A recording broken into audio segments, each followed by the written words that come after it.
என்றாலுமாய் எனக்கு தந்தையுமாய் உடன் தோன்றினராய் மூன்றாய் உலகம் படைத்து உகந்தான் மனத்துள் இருக்க என்றான் இமையவர்க்கு அன்பன் திருப்பாதிரி புலியூர் தோன்றா துணையாயிருந்தனன் தன் அடியோங்களுக்கு தென்னாடுடைய சிவனே போற்றி எந்நாட்டவர்க்கும் நிறைவா போற்றி காவாய் கனக திரளே போற்றி கைலை மலையானே போற்றி போற்றி. பேராற்றலும் பேரறிவும் பெரும் கருணை கொண்ட பெருமானுடைய திருவருளை மனதிலே தியானித்து அடியனுடைய உபாசனமூர்த்தி செந்தூர் முருகப்பெருமானுடைய பெருங்கருணை வழிபாடு செய்து எங்களுடைய குருமா சன்னிதானம் அவருடைய பொற்பாதங்களை வணங்கி அடியார் பெருமக்களை வணங்கி இன்றைய நிகழ்வினை அடியேன் தொடங்குகிறேன். இந்த அமைப்பிலே மிக சிறப்பான முறையிலே நடாத்தி வருகின்ற அருமைக்குரிய அன்பர் திருஞானம் ஐயா அவர்களை நான் மனமை மொழிகளால் வாழ்த்துகிறேன். இதுபோல ஒரு அடியார் கூட்டத்தை கூட்டி வைத்திருக்கிறார்கள். நான் பெரும்பாலும் பல்வேறு இடங்களிலே போகின்ற போது சைவத்துக்கும் தமக்கும் சம்பந்தம் இல்லாதவர்கள் நிறைய பேர் வருவார்கள். ஆனால் இங்கே பார்க்கின்ற போது எல்லோரும் திருநீற்று பொழிய, கண்ட உத்திராட்சம் அணிய, தாழ்வடம் அணிய, சிவகணங்களாவே வீற்றிருக்கின்ற உங்களை நான் பார்க்கின்ற போது என் மனம் நெகிழ்ச்சி அடைகிறது. சாமிதான் பல இடங்களிலே சொல்லுவார், தொழுது தூமலர் தூவி துதித்து நின்று அழுது காமுற்று அரற்றுகின்றாரையும் அப்படின்வார் அப்பர் சார். எழுதும் கீழ்கணக்கு இந்நம்பர் ஈசனே. நம்முடைய நல் கணக்கு உங்களை பார்த்தவுடன் எனக்கு கூடியிருக்கிறது. சிவபுண்ணியத்திலே பெருமான் என்னுடைய கணக்கை அதிகமாக எழுதுவான் என்ற நம்பிக்கை உங்களை பார்த்தவுடனே எனக்கு வந்து விட்டது. இது மூல அடியார் கூட்டங்களை வணங்க தலை வைத்து படிச்சிருப்பீங்க. வணங்க தலை வைத்து வார் கடல் வாய் வாழ்த்த வைத்து இணங்க தன் சீர் அடியார் கூட்டமும் வைத்து, இதோட என்ன வேணும்? எனவே மணிவாசர் அள்ளி செய்வதை போல அடியார் திருக்கூட்டத்தை நம்முடைய திருஞானம் ஐயா அவர்கள் எனக்கு கூட்டி வைத்திருக்கிறார்கள். அவரும் அவருடைய துணைவியாரும் அவருடைய குடும்பத்தாரும் நல்ல மகிழ்ச்சியுடன் நிம்மதியுடன் வாழ்வாங்கு வாழ வேண்டும் என்று நான் பெருமானை வேண்டி பிரார்த்தனை செய்கிறேன். ஒரு முக்கியமான செய்தியை சொல்லிவிட வேண்டும். இங்கே திருச்சிற்றம்பலம் ஐயா அவர்கள் பல காரணங்களை இங்கே சொன்னார்கள். என்னுடைய வாழ்க்கையை பற்றி ஒரு சின்ன விஷயம்தான். 17-18 வயதிலே நான் கல்லூரியிலே போய் சேர்ந்தேன். மயிலம் பொம்மபுர ஆதீனம், அங்கேதான் இருப்பேன். அவரே எனக்கு உணவளித்து உடையளித்து அங்கேயே தங்க வைத்தார்கள். இதுதான் என்னுடைய இளமை பருவம்.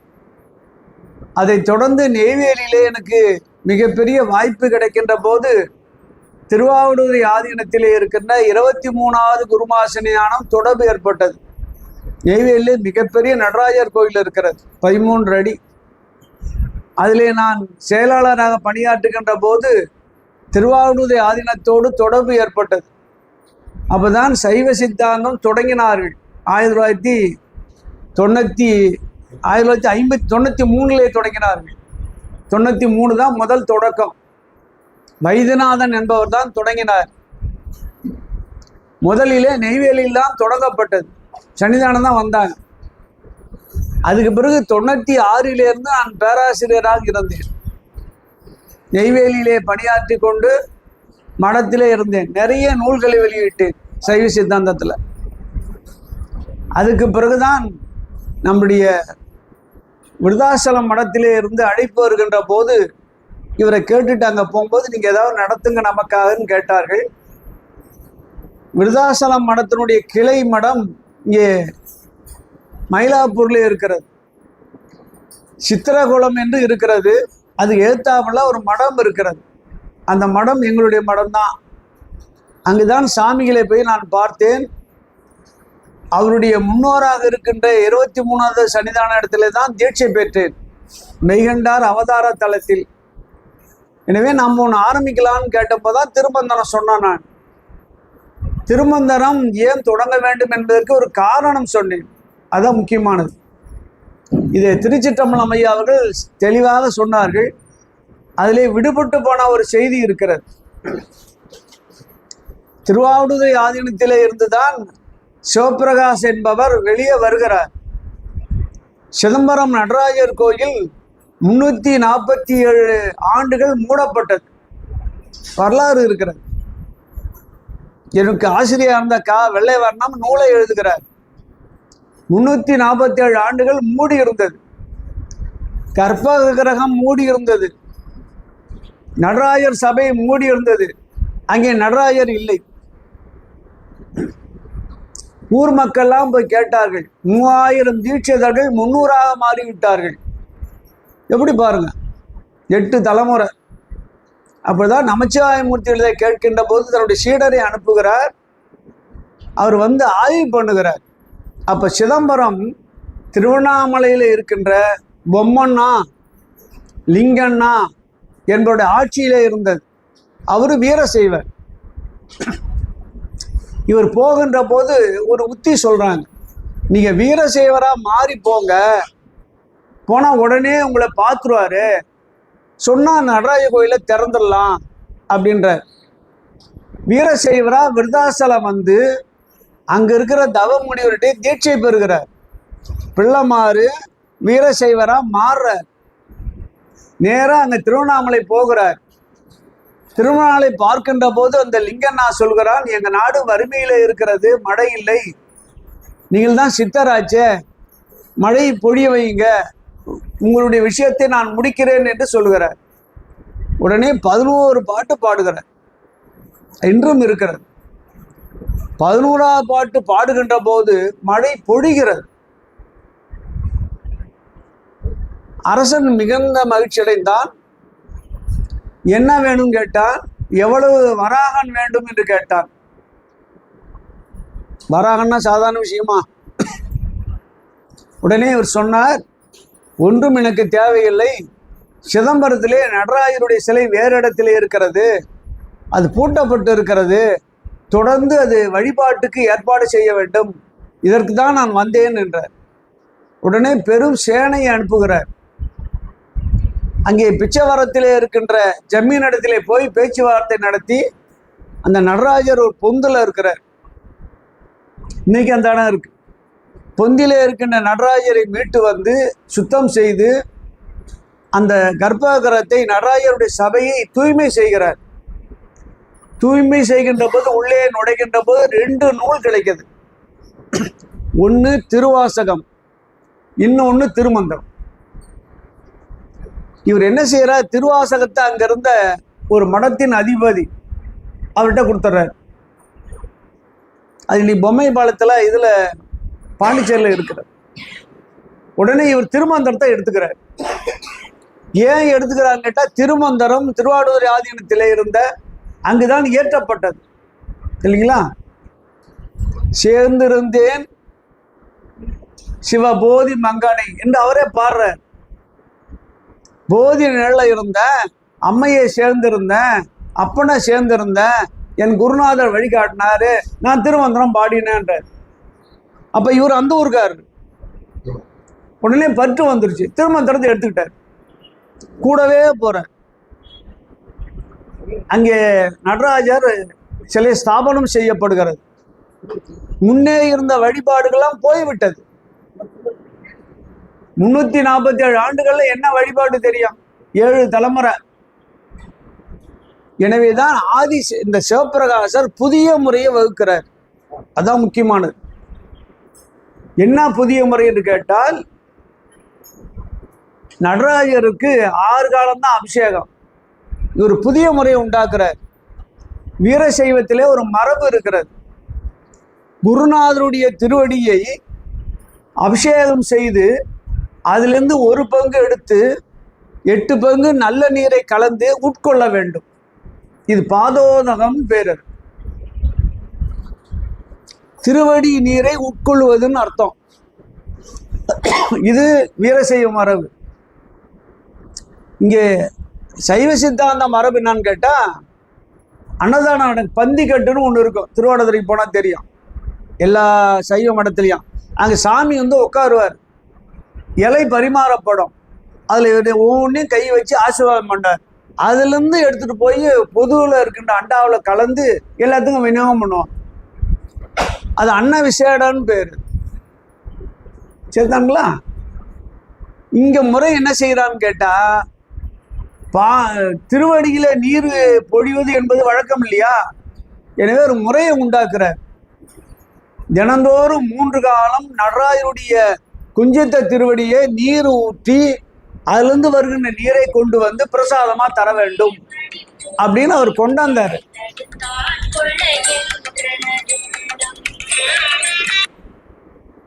அப்படின்னு கொண்டு வர்றாரு. அந்த முறை இன்றும் பின்பற்றப்படுகிறது.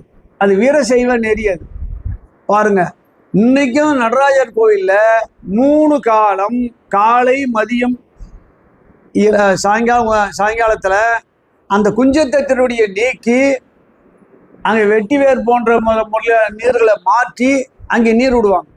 கிண்டியில் கொண்டா ஊற்றுவார். இன்னைக்கு நடக்குது. அந்த முறையை அவர் மாற்றினார். வழிபாட்டு முறையை உண்டாக்கியது அவருடைய முறை. அது சைவமும் வீரசைவம் கலந்த முறைதான் அங்கே சிதம்பரத்தில் இன்றும் பின்பற்றப்பட்டு வருகிறது. பழைய முறை இல்லை. உண்டாச்சுங்களா? திருப்பி திருவாவடுதுறை போறாரு, நீங்க வீரசைவம் போன்ட்டாரு. நேரம் வர வழி இல்லாம திருவண்ணாமலைக்கு போறாரு. திருவண்ணாமலையில சொல்றாரு, நான் அவனுக்கு மடம் கட்டி தரேன்றார். திருவண்ணாமலையில ஒரு பெரிய மடம் கட்டுறாரு. நூல் எழுதுறார், அத்வித வெண்பான். நேரம் அங்கிருந்து இங்க திருப்பி இங்க வர நடராஜரை தரிசிக்கிறது. அங்கே துறையூர்ல இருக்கிற ஒரு பெரிய ஜமீன்தார் பொம்மன்னான்னு பேர். அவனும் வீரசைவனா மாறி இருக்கிறவன். இவரை கூப்பிட்டு மிகப்பெரிய ஒரு மடம் கட்டுறான். திருவாவடுதுறை மடத்தை போல பல மடங்கு பெருசு இன்னைக்கு இருக்கு. அதான் துறையூர், திருவண்ணாமலை துறையூர் ஆதீனம் என்று பெயர் வந்தது. இவர் கூடவே எங்க போனாலும் திருமந்திரம் வச்சிருக்காருல்ல, வச்சிருக்காரா? அந்த திருமந்திரம், திருமந்திர ஓலைச்சுவடி இன்றும் துறையூர் ஆதீனத்தில் இருக்கிறது. அதுக்கு ஒன்று ஒரு பெட்டி இருக்கு. ஊவேசா அவர்களும் திருவிக்கா அவர்களும் அந்த மடத்துக்கு போய் சன்னிதானத்தை வணங்கல, இந்த பெட்டியை கீழே விழுந்து வணங்கினாங்க. அந்த பெட்டி தனியாக வச்சிருப்பாங்க, பெரிய மரக்கால் பெட்டி. அதில் ஓலைச்சுவடி இருக்கு. அதில் முதல்ல விழுந்து வணங்கினாங்க. அவ்வளோ சிறப்புக்குரிய அந்த திருமந்திரம் ஓலைச்சுவடி 347 ஆண்டுகள் இருந்த ஓலைச்சுவடி இன்றும் நம்மளுடைய மடத்திலே இருக்கிறது. இப்போதுதான் சொன்னேன் இவர்கிட்ட, அந்த ஓலைச்சுவடி நம்மள்கிட்ட இருப்பதாலே திருமந்திரம் தொடங்குவது நன்றுன்னு சொன்னோம். உடனே அவர் எடுத்துக்கிட்டார். அடுத்த 10 நாள் எல்லாம் முடிஞ்சு 2019 தொடங்கி விட்டோம். இது 4வது தொகுப்பு எங்களுக்கு. எனவேதான் என்னுடைய வாழ்க்கை என்பது மயிலத்திலே தொடங்கி திருவாவடுதுறையிலே நடுவில் இருந்து இப்பொழுது திருமந்திரம் சார்பாக விருத்தாசல மடத்திலே வந்து நிற்கிறது. இதுதான் நம்முடைய காலம். தொடர்ந்து மடத்திலே இருந்ததாலே பிற விஷயங்கள் அதிகமாக எனக்கு தெரியாது. நெய்வேலி வந்த பிறகுதான் கொஞ்சம் விவரம் தெரிஞ்சதே தவிர உலக விவரம் இதெல்லாம் ஒன்றும் தெரியாது. அப்படியே முழுக்க நாங்கள் வாழ்ந்துட்டோம். மேலே துண்டுலாம் போட மாட்டோம். துண்டு போத்திருந்தாலும் கூட சாமிகிட்ட போனால் சனிதாமட்டம் இடுப்புக்கு தானாக போயிடும். இன்னைக்கு பாருங்க, எனக்கு 72 வயது ஆகிறது. இன்னைக்கு அந்த பழக்கம், தொட்டில் பழக்கம் கடைசி வரைக்கும் இருக்கு. பழக்கம் வந்து விட்டால் அந்த பழக்கம் தொடர்ந்து நம்முடைய நம்மை நல்வழிப்படுத்தும். ஒரு விஷயம் சொன்னோம். எனவே இந்த ஆதீனத்தின் மூலமாக திருமந்திரம் படிப்பது என்பது நடராஜருடைய கருணை. அதுதான் நீங்க ஐயா சொன்ன உடனே இங்க சொன்னார் அவர், சிற்சபா மணிக்கூடம் என்று வைத்திருக்கிறோம், நடராஜரை ஸ்தாபனம் பண்ணியிருக்கோம், நான் உடனே எசன்ட்டேன். பல்வேறு இடங்கள்ல வகுப்பு நடக்குது, எல்லா இடங்களையும் நல்ல சிறப்பான முறையில் நடக்குது. ஆசிரியர்கள் இல்லை, தரமான ஆசிரியர்கள் இல்லை. எதுக்கு அப்புறம்?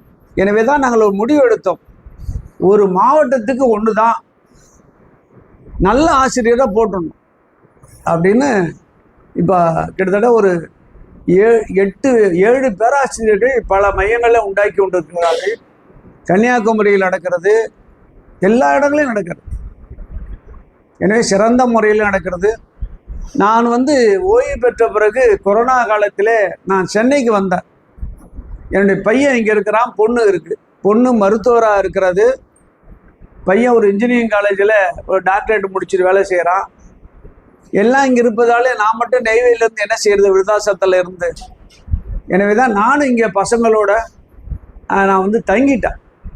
உடல்நிலை சில விஷயங்கள் செய்வதற்கு, உணவுக்காக நாங்கள் தங்கிட்டோம். எனவே இங்கே பக்கத்தில் இந்த மையம் முதல்ல தொடர்ந்து 2019 நம்ம தாமரத்தில் இருக்கின்ற வள்ளுவர் குருகுலத்திலே வகுப்பு நடந்து கொண்டு இருக்கிறது. 4 வருஷமா 6 வருஷமா நடந்துட்டு இருக்கு. எனவே திருமந்திரம் சைவ சித்தாந்தம் படித்த அன்பர்கள் இங்கே இருக்கீங்களா? அவங்க அவசியமா இதை கேட்கணும். சைவ சித்தாந்தமும் திருமந்திரமும் நுட்பமான வேறுபாடு இருக்கிறது. நாம் இந்த மடத்திலிருந்து படிப்பதில் என்ன பயன் என்பது முதலிலே சொன்னேன். நடராஜனுடைய திருவடியில இருந்த ஓலைச்சுவடி இங்கே இருப்பதாலே அதனுடைய வருகின்ற கருணை கதிர் நம்மை நோக்கும் என்பதனாலே தான் இந்த வகுப்பை தொடங்கி இருக்கிறோம். ரொம்ப சிறப்பாக நடக்குது, மன திருப்தியாக நடக்குது. ஆசிரியர்கள்லாம் ரொம்ப குறைஞ்ச ஊதியம் தான் தரோம். 1500 ரூபா தான் வாங்குறோம். திருப்பி அடுத்த வருஷம் நீங்கள் படிச்சீங்கன்னா 1000 ரூபா தான். ஒன்றும் பெரிய விஷயம்லாம் இல்லை. ஒரு சேவை அடிப்படையில் எல்லாருக்கும் சென்று சேர வேண்டும் என்பது சாமியே சொல்லுவார். யான் பெற்ற இன்பம் பெருக இவ்வையகம். யான் பெற்ற இன்பம்னா என்ன இன்பம் பெற்ற? அது பெற்ற இன்பம் என்ன தெரியணுமா இல்லையா? பெருக இவ்வையகம்னா உலகம் பெறுவதற்கு என்ன வழிகாட்டினார்? அவர் பெற்ற இன்பம் எது? 1. அவர் என்ன வழிகாட்டினார்? 2. 2ஐ நோக்கி தான் இந்த வகுப்பு நகரும், வேற ஒன்றும் இல்லை. இந்த வகுப்பு உங்களை ஒரு கால எல்லையில் ஒரு மனமாற்றத்தை உங்களுக்கு நிச்சயமாக வழங்கும். சைவ சித்தாந்தம் என்பதும் திருமந்திரம் என்பதும் நுட்பமான வேறுபாடு இருக்கிறது. என்ன வேறுபாடு என்பதை முதலிலே நாம் உணர வேண்டும். திருமுறை சைவ சமயத்தில் குழப்பம் வருகின்ற போது ஞானசம்பந்தர் அவதாரம் நிகழ்ந்தது இல்லைங்களா? அதான அந்த பாடல், மதுரை பாடல்.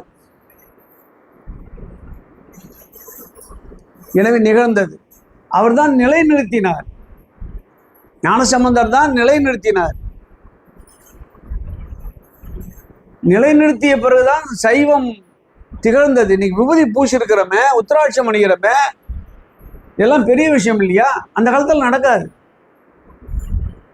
சைவத்துக்கு பிரச்சனை வருகின்ற போது, சைவத்திலே குழப்பம் வருகின்ற போது, சைவத்திலே வழிபாட்டிலே சிக்கல் வருகின்ற போது பெருமான் ஞானசம்பந்தரை தோற்றுவித்தார். அதுதான் அந்த ஞானம் பெற்று அந்த குழந்தை மதுரையிலே வெற்றி கொண்டது. இந்த பாட்டு உங்களுக்கு தெரியும் நினைக்கிறேன். ஓலைச்சுவடியில் எழுதினார்ல, என்ன அதுக்கு முதல் வரி? இல்ல, சிறுகால பாடல். ஓலைச்சுவடியில் எழுதினார்ல பச்சை பதிகம். இல்ல, வாழ்க அந்தனர் மாணவர் ஆணினம் வீழ்க தன்மணல் வேந்தனம் ஓங்குக ஆழ்க தீயது எல்லாம் அறநாமமே சூழ்க. அந்த பாட்டு தான் எழுதுறார், அருளி செய்கிறார். அதனால சைவன் என்றது. இது 5ஆம் 3ஆம் நூற்றாண்டு. அதுக்கு பிறகு 7ஆம் நூற்றாண்டு. அதுக்கு பிறகு 12ஆம் நூற்றாண்டிலே ஒரு சிக்கல் வருகிறது. என்ன சிக்கல்னு கேட்டால் தத்துவத்திலே கோளாறு. இறைவனுக்கும் ஆன்மாவுக்கும் என்ன சம்பந்தம், இறைவனுக்கும் ஆன்மாவுக்கும் இந்த பாசத்துக்கு என்ன சம்பந்தம் என்று கேள்வி எழுகிறது. ஆதிசங்கரர் அத்வைதம் என்றார். பின்னாடி வந்த ராமானுஜர் விசிட்டாத்வைதம் என்றார். அதுக்கு பின்ன வந்த மாத்துவர் துவைதம் பிரிச்சுட்டார். எது உண்மை? எனக்கு இறைவனுக்கு என்னையா சம்பந்தம், எனக்கு இந்த உலகத்துக்கு என்னையா சம்பந்தம், பதி பசு பாசம் என்ன சம்பந்தம்? குழப்பம் வந்துருச்சு. அந்த குழப்பத்தை போக்க மெய்கண்டாருடைய அவதாரம் தேவைப்பட்டது. சமயத்திலே குழப்பம் போக்க ஞானசம்பந்த அவதாரம் நடந்தது. தத்துவத்தில் குழப்பம் போக்க தெளிவு ஏற்பட மெய்கண்டாருடைய அவதாரம் ஏற்பட்டது. இல்லைங்களா? மெய்கண்டார் சொல்ற அந்த அத்வைதம் என்பதற்கு விளக்கம் சொல்ற. அதுல முதல்ல சைவத்தை பற்றி என்னன்னா, முதல்ல இறைவனை பற்றி சொல்ற. சங்கார காரணனே முதல். சைவ சித்தாந்தம் படிச்சவங்க இருப்பீங்க. எல்லாம் அழிந்த பிறகு எவன் நிற்கிறானோ அவன்தான் முதல்வன். இல்லைங்களா? அதான் சுடுகாட்டுதல் ஆடுதல் என்றெல்லாம் நம்ம கொண்டு வந்தோம். எல்லாம் அழிந்த பிறகு யார் இருப்பா? ஒருத்தன் நிற்பான். அந்த ஒருவனே கடவுள் என்று சங்கார காரணனே முதல் என்று எடுத்துக்காட்டு என்பாவிலே மெய்கண்டார் அள்ளி செய்கிறார். தீர்ந்து போச்சுங்களா? இந்த முதல்வன் என்பது எப்படி நிர்வகிக்கிறது? ஆனால் திருமந்திரம், இதற்கு முன்பே தோன்றிய திருமந்திரம், 5ஆம் நூற்றாண்டிலே தோன்றிய திருமந்திரம் நமக்கு தேவையான விளக்கத்தை தருகிறது. எப்படி அவனை முதல்வன் சொல்றோம் தெரியுங்களா? 9 காரணம் சொல்கிறது. சைவ சித்தாந்தம் காரணம் சொல்ல, சங்கார காரணே முதல், முடிஞ்சு போச்சு. அது தத்துவம், அது ஒரு சூத்திரம். எப்ப சூத்திரம் பயன்படுத்துவோம்? எப்ப கணக்கில் பயன்படுத்துறோம்? பிரச்சனையே சால்வ் பண்றதுக்கு சூத்திரம் தேவை. இங்க தத்துவத்துல பிரச்சனை சால்வ் பண்றதுக்கு சூத்திரம் செஞ்சார். திருமந்திரம் அப்படி இல்லை. திருமந்திரம் என்ற பெரிய தொம்பையில இருந்து, தொம்பைனா தெரியுமா? இப்ப அம்மினா தெரியாது, குழவிக்கல்னா தெரியாது. எங்க பேத்திகை வாட் இஸ் திஸ் அப்படின்னு கேக்குது. அதுலயே தூக்கி போட்டு உடைச்சா என்னன்னு தோணும் நமக்கு. என்னத்த செய்யறது? ஒன்றும் தெரியாது. அது தெரிஞ்சலாம் மிக்சி கிரைண்டர் இதுதான் தெரியும். கல் வச்சிருப்போம் எங்க வீட்டுல துவைக்கிறதுக்கா, இது என்னன்னு கேக்குது, தெரியாது.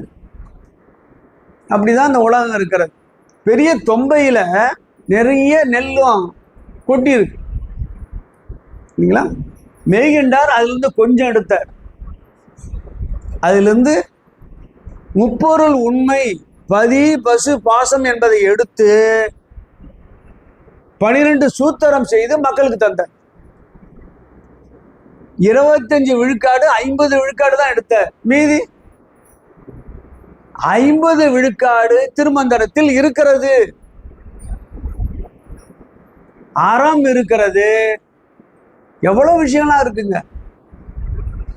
உடம்பு இருக்கிறது, உள்ளே மனம் இருக்கிறது, அதுக்கு உள்ளே விதி இருக்கிறது, அதை தாண்டி இறைவன் இருக்கிறான், எப்படி பிறப்பு என்று இருக்கிறது, எல்லாத்தையும் சொல்றாரு. அவரு தத்துவ குழப்பத்தை போக்குவதற்கு மட்டுமே சாத்திரத்தை உண்டாக்கினார். இது வாழ்வியல் நூல், இது அனுபவம். ஒரு உதாரணம் சொல்ல பாருங்க புரிந்து கொள்வதற்காக. இப்ப முதல்வன் யாரும் சொல்லிட்டார்ல, ஐயா சொல்றார் திருமந்திரத்துல 9 விளக்கம் சொல்றார். என்ன சொல்றான்? அருவமாய் இருக்கிறவன் எவனோ அவனே அருவுருவாய் மாறி உருவமாய் வருவான். பிற தெய்வங்கள் அருவமாய் ஆகாது. பெருமாள் ஆகுமா? நம்ம பயப்படுறோமே சனீஸ்வரர் ஆகுமா? நவகிரகங்கள் ஆகுமா? எந்த தெய்வமும் அருவம் ஆகாது. அப்ப என்ன அர்த்தம்? இவன் தான் முதல்வன். ஒன்னாச்சியா? உமையொரு பாகனாக இருப்பவன் சிவம் மட்டுமே. சிவனும் சக்தியும் சேர்ந்து ஓர் உடலில் இருப்பார்கள். பரிவார தெய்வங்கள் இருக்கிறதா? தனித்தனியாக இருக்கும். அப்ப யார் முதல்வன்? இன்னொன்னு சொல்ற பாருங்க, நெற்றிக்கண்ணை உடையவன் எவனோ முதல்வன். பிற தெய்வத்துக்கு நெற்றிக்கண் இருக்கா? இல்ல, இல்லைங்களா? இன்னொன்னு சொல்றோம் பாருங்க, கண்டம் கருத்தவன் எவனோ அவனே முதல்வன். கண்டம் கருத்தது இல்ல, நெஞ்சு. நம்முடைய வினைகள்லாம் வாங்கி கொண்டு கழுத்திலே அடக்கி கொண்டு, உங்கள் வினையை நான் அடக்கி காட்டுகிறேன், என்னை பார் என்று நமக்கு உபதேசம் செய்கிறான். இல்லைங்களா? உங்களுக்கு துன்பம் இருக்கா? ஒன்றும் பெரிய விஷயம் இல்லையா? இங்க பாரியா, அது சாதாரணமாக கொண்டாந்துட்டேன், என்கிட்ட வா, துன்பங்களை சாதாரணமாக ஆக்கிறேன். இப்ப இது போல 9 விஷயங்களை சொல்லுகிறார். இப்ப பாருங்க, அது என்ன சொல்லுகிறது? சங்காரகாரனே முதலுக்கு என்ன எடுத்துக்காட்டு சொல்லுகிறது? 4 விஷயம் சொல்லியிருக்கிறார். அருவம், உமையுறு பாகன், நெற்றிக்கண், கண்ட உத்ராட்சி. மீதி 5 இருக்கிறது. தொடர்ந்து வகுப்புக்கு வந்தீங்கன்னா அந்த 5 கேட்டுக்கலாம். இல்லைங்களா? 5 தெரியணும்ல நமக்கு. இல்லைன்னா மனம் அரிச்சிடும். பக்கத்து வீட்டு செய்தியை கேட்காத விட்டா தூக்கம் வருமா? வரவே வராது. இதுல என்ன விஷயம்னு கேட்டீங்கன்னா, திருமந்திரத்துல உடலை பத்தி சொல்லுகிறார், சூட்சமும் சொல்லுகிறார், நீண்ட காலம் வாழலாம் சொல்லுகிறார். உடம்பால் அழியின் உயிரால் அழிவர், திடம்பட மெய்ஞானம் சேரவும் மாட்டார். உடம்பை வளர்க்கும் உபாயம் அறிந்தேன். என்ன உபாயம்? உடம்பை வளர்க்கும் உபாயம் என்ன? நூடுல்ஸ் சாப்பிட்றதா? இந்த ஞாயிற்றுக்கிழமெல்லாம் போய் பேய் மாதிரி அலையிறாங்களே, ரொம்ப அநியாயம் சார். ஞாயிற்றுக்கிழமைனா ஹோட்டலுக்கு போய் 7000 சாப்பிட்டு வராங்க. வேற வீட்டுல, எங்க வீட்டுல தான். நான் அவங்க கூட எங்க கூட சொல்லி மாட்டிக்கிறதுக்கா? என்னையா அர்த்தம் அது? 7000 குடும்பமே நடத்திடுவோம். நான் புதுசு புதுசா போடுறான் சாப்பாடு, நாக்கு சுவை. அது என்ன வளர்க்கும்? கொழுப்பை வளர்க்கும், உடம்ப வளர்க்கும். அதான் உபாயமா? உடம்பு நீண்ட காலம் மகிழ்ச்சியாக நிம்மதியாக இருப்பதற்கு வழி சொல்றார். அவரே ஒரு இடத்துல சொல்றாரு பாருங்க, மெய் மறந்து சொல்றார். இக்காயத்தே எண்ணில் கோடி யுகம் இருந்தேன். அவருடைய ஸ்டேட்மெண்ட் இது. இந்த உடம்புடன் பல கோடி வருஷம் இருக்கிறேன். எப்படி பாருங்க, இக்காயத்தேன்னு உண்மைங்க. நம்மால வாழ முடியும், உடம்போட இருக்க முடியுமா? கேட்கலாம் நீங்க. வள்ளலார் வாழ்ந்த சின்ன உதாரணம் சொல்ல பாருங்க. கண்ணால கண்ட காட்சி. நெய்வேலியிலிருந்து 8 கிலோமீட்டர் தூரத்துல சிஎன் பாளையம்னு ஒரு ஊர் இருக்கு. பேப்பர்லாம் வந்ததா 3 வருஷத்துக்கு முந்தி. சிஎன் பாளையத்துல மேல சிவபெருமான், பார்வதி, நம்ம முருகப்பெருமான் இருப்பார். கீழே அப்படியே மூடி இருக்கும், வெறும் மண் குன்று மாதிரி இருக்கும். அதை கும்பாபிஷேகம் பண்ணாங்க. அதுக்கான ஏற்பாடுகள்லாம் சிறப்பாக நடத்தினாங்க. சுத்தியும் ரெடி பண்ணாங்க, மலையை சுத்தி. அப்ப வருகின்றப்போ ஒரு இடத்துல கல் மட்டும் பாறையா மூடி இருந்தது. கல்லை எடுத்துட்டு சரியா செட் பண்ணலான்னு கல்லை எடுக்கிறதுக்காக புல்டோசர்லாம் வந்து செயினை போட்டு அந்த கல்லை லேசா நவர்த்தினாங்க. இந்த பாறையை நவர்த்தலாம் பாருங்க. ஒருத்தன் உள்ள ஒரு ஆள் உட்காந்துதான் பார்த்துட்டான். எப்படி உட்காந்துட்டான்னு கேட்டா, வஜ்ராசனம் போட்டு, உங்களுக்கு வஜ்ராசனம் தெரியும், வஜ்ராசனம் போட்டு தியானம் பண்ணிக்கிட்டே இருக்கிறான். எவ்வளவு காலம் மூடி இருக்காது? என்ன ஏது காத்து? பார்த்தவன் ஆன்னு கத்த ஆரம்பிச்சான். உடனே அந்த டிரைவர் அந்த புல்டோசர் ஃபுல்லா லைட் அடிச்சு பார்த்தாங்க, ஒன்றும் தெரியல. அப்புறம் அங்கேயே உட்காந்துருந்து லைட்டு கம்பு கிம்பெல்லாம் எடுத்துக்கிட்டு உள்ள போய் தேடி இருக்கிறா, ஒன்றும் இல்லை. ஆனா உட்கார்ந்த கல்லுல ஆள் உட்கார்ந்த சூடு இருக்கு. நம்ம உட்கார்ந்தா சூடு இருக்கும்ல, இப்ப நான் எழுந்தா சூடு உண்டு, நீங்க எழுந்தா சூடு உண்டு. அது மாதிரி சூடை கண்டுபிடிச்சா, அசந்துட்டாங்கல்ல. எப்படி இருக்கும் பாருங்க. தண்ணி இல்லாம காற்று இல்லாம நீண்ட காலம் எப்படி உடம்போடு வாழ்ந்தான்? கண்ணால பார்த்த சாட்சி இருக்கு, கண்ணால பார்த்த சாட்சி இருக்கு. அவனை நான் பார்த்தேன். அந்த பார்த்தான் பாருங்க, முதல்ல ஒரு ஆளை, இவனை தான் பார்க்க முடியலையே, அவனை போய் பார்க்கலான்னு நான் 2 வீலர் எடுத்துட்டு வீட்டுக்கே போனேன். மளிகை கடை நடத்தலாம் அவன், அவங்க அப்பா. கேட்டான், பயந்து போய் கிடந்தான். அப்போ விபூதியெல்லாம் கொடுத்து எல்லாம் சரி பண்ணி, என்னப்பா எப்படிப்பா உட்காந்தாருன்னா, அவன் உட்கார்ந்ததை காட்டான். வஜ்ராசனம் திருமந்திரம்னு சொல்லுது. வஜ்ராசனம் போட்டு அமர்ந்து கொண்டு கொஞ்சம் கொஞ்சமா உடம்பை நம்ம லேசாக்கினால் எண்ணில் கோடி யுகம் வாழலாம். அதுக்கு சூட்சமம் இருக்கு. நீண்ட காலம் வாழ்வதற்கு சூட்சமம் இருக்கிறது. மனம் நிம்மதியாக இருப்பதற்கு சூட்சமம் இருக்கிறது. உடம்பு உள் உடம்பு இருக்கு பாருங்க, அதுல விதி இருக்கிறது. விதியை போக்குவதற்கு வழி இருக்கிறது, சூட்சமம் இருக்கிறது. இறைவனை காண்பதற்கு சூட்சமம் இருக்கிறது. இந்த உடம்போடு இறைவனை பார்ப்பதற்கு வழி இருக்கிறது. இந்த உடம்புடனே நிம்மதியாய் வாழ்வதற்கு வழி இருக்கிறது. உடம்பை வளர்க்கும் உபாயம் அறிந்தேன். இந்த உடம்போடவே நீண்ட காலம் வாழலாம், நிம்மதியா வாழலாம், மகிழ்ச்சியா வாழலாம். சிறப்பு இல்லையா? நோய் நொடி இல்லாம வாழ்ந்த போதாதா? சொல்லுங்க. ஒரு உதாரணம் சொல்ல பாருங்க, சூட்சமத்து. பெரிய விஷயம் இல்லை. என் வீட்டுக்காரம்மா, என் வீட்டு கதையை தான் பேசுவேன் நான் பெரும்பாலும், பிறரெல்லாம் பேசுவதில்லை. என் வீட்டுக்காரம்மா ஒரு நாள் காலையில் எழுந்தோன்னா டீ போட்டு வச்சுட்டு போய் நீ குளிக்க போங்கன்னு. ஒன்று நான் குளிச்சு தான் டீ போடுவோம், நான் வேணும்னா நீங்கள் போட்டுக்கான்னு. நமக்கெல்லாம் போட தெரியாது. நமக்கு சுட தண்ணி வைக்கிறது தான் பெரிய விஷயமே தவிர டீலாம் எப்படி போடுறது? உடனே நம்மளுக்கு கோபம் வருது. வருமா? வராதா? என்ன பெரிய டீ போடுறது? பாலை கொதிக்க வைக்க வேண்டியதா? டீ தூளை போட வேண்டியதா? வடிகட்ட வேண்டியதா?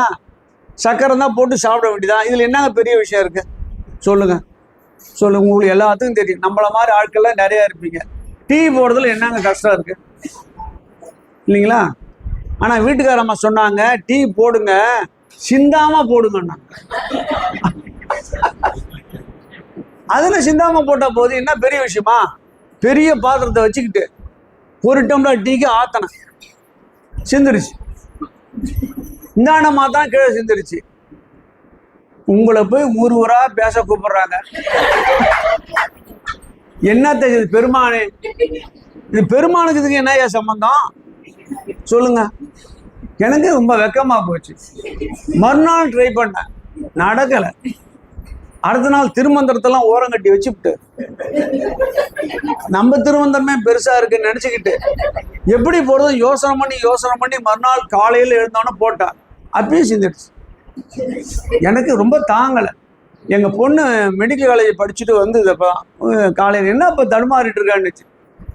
இது மாதிரிம்மா சிந்தாமா போடணும்னு சொல்லிட்டா, அம்மா எனக்கு ஒண்ணுமே வரல. இது ஒன்றும் பெரிய விஷயம் இல்லைப்பா, நல்லா சிந்து, தூக்கி அங்க டம்பரை வச்சுட்டு, அந்த துணி ஒன்று இருக்கும் பாரு, பிடி துணி, அதை எடு, தொடச்சி விட்டுரு, வெரி கிளீன். ஆச்சரியப்பட்டேன் நான். என்னடா அப்படியா? சரி போமான்னு அது மாதிரி ஊத்தனேன். அந்த துணி எடுத்தேன், நல்லா தொடச்சிட்டேன், வச்சுட்டேன். இங்க வந்து பாரு அப்படின்ட்டு போயிட்டேன் நான். மறுநாள் நான் சிந்தாம போடுறேன் பாரு, இப்ப வீரெல்லாம் வரும். ஏன்னா சூட்சமம் தெரிஞ்சிச்சுல. சூட்சமம் எங்க இருக்கு? பிடித்துணியில இருக்கு. அப்பா சரிதானுங்களா? அப்படியே இங்க வாங்க. பிடித்துணி போலத்தான் உடம்பை வளர்க்கும் சூட்சமம் இருக்கிறது. ரொம்ப எளிமைங்க, ரொம்ப எளிமை. நம்ம கையில தான் இருக்கு சூட்சமெல்லாம். அது அவர் சொல்றாரு. அவர் எப்படி சூட்சமா இருக்கலாம், உபாயம் 10 இடத்துல சொல்றாரு. மிக எளிமையா இருக்கலாம். உடம்பை நீண்ட காலம் வேண்டாம், உடம்பை நீண்ட காலம் வளர்ப்பதற்கு வழி இருக்கிறது. உடம்பின் உள்ளே உருபொருள் கண்டேன்றார். என்ன உருபொருள்? நீங்க விரும்பினா சூட்சமத்தை, ஒரு சூட்சமத்தை சொல்றேன், உங்களுக்கு எல்லாத்துக்கும் தெரிஞ்ச சூட்சமத்தை சொல்லிடுறேன் நான். உடம்பு நல்லா இருக்கணும் அப்படின்னா உடம்புல ஒரு சூட்சமத்தை பெருமான் வைத்திருக்கிறான், சூட்சமத்தை வச்சிருக்கிறான். அதை கண்டுபிடிச்சிட்ட சித்தர்கள் சொல்றாரு பாருங்க. இடைக்காட்டு சித்தரு மலைமேல் ஏறி மாங்காய்பால் உண்டு இருப்பார்க்கு தேங்காய்பால் எதற்கடி குதம்பாய், தேங்காய்பால் எதற்கடி குதம்பாய். இதான் பாட்டு. மாங்காய்பால் உண்டு மலைமேல் இருப்பவர்க்கு. மாங்காய்பால்னா என்ன தெரியுமா? மா காயப்பால். மாகாய்னா உடம்பு, பெரிய காயம் இல்லையா அது? உடம்பு காயம்னா உடம்பாச்ச. இதுல ஒரு பால் இருக்குன்ற, அது உண்டு மலை மேல் என்ன உச்சந்தலையில் ஏறி நின்றால் இவங்க கொடுக்குற பால் இருக்கிற, உலகத்திலே வாழ்கிற பால் இருக்கிற தேங்காய் தேங்கும் பால் இருக்க எதற்கு அப்படின்ற. அப்ப உடம்பிலே இருக்கின்ற பால் எது? எவ்வளவு ஜாகிரதையா பார்க்கணும். உங்களுக்கு தெரிஞ்ச பாட்டு ஒண்ணு. நந்தவனத்தில் ஒரு ஆண்டி, எல்லாத்துக்கும் தெரியும் இல்லையா? நந்தவனத்தில் ஒரு ஆண்டி 4 மாதமா குயவன வேண்டி கொண்டு வந்தான் ஒரு தோண்டி. தோண்டினா என்ன அர்த்தம் தெரியுமா?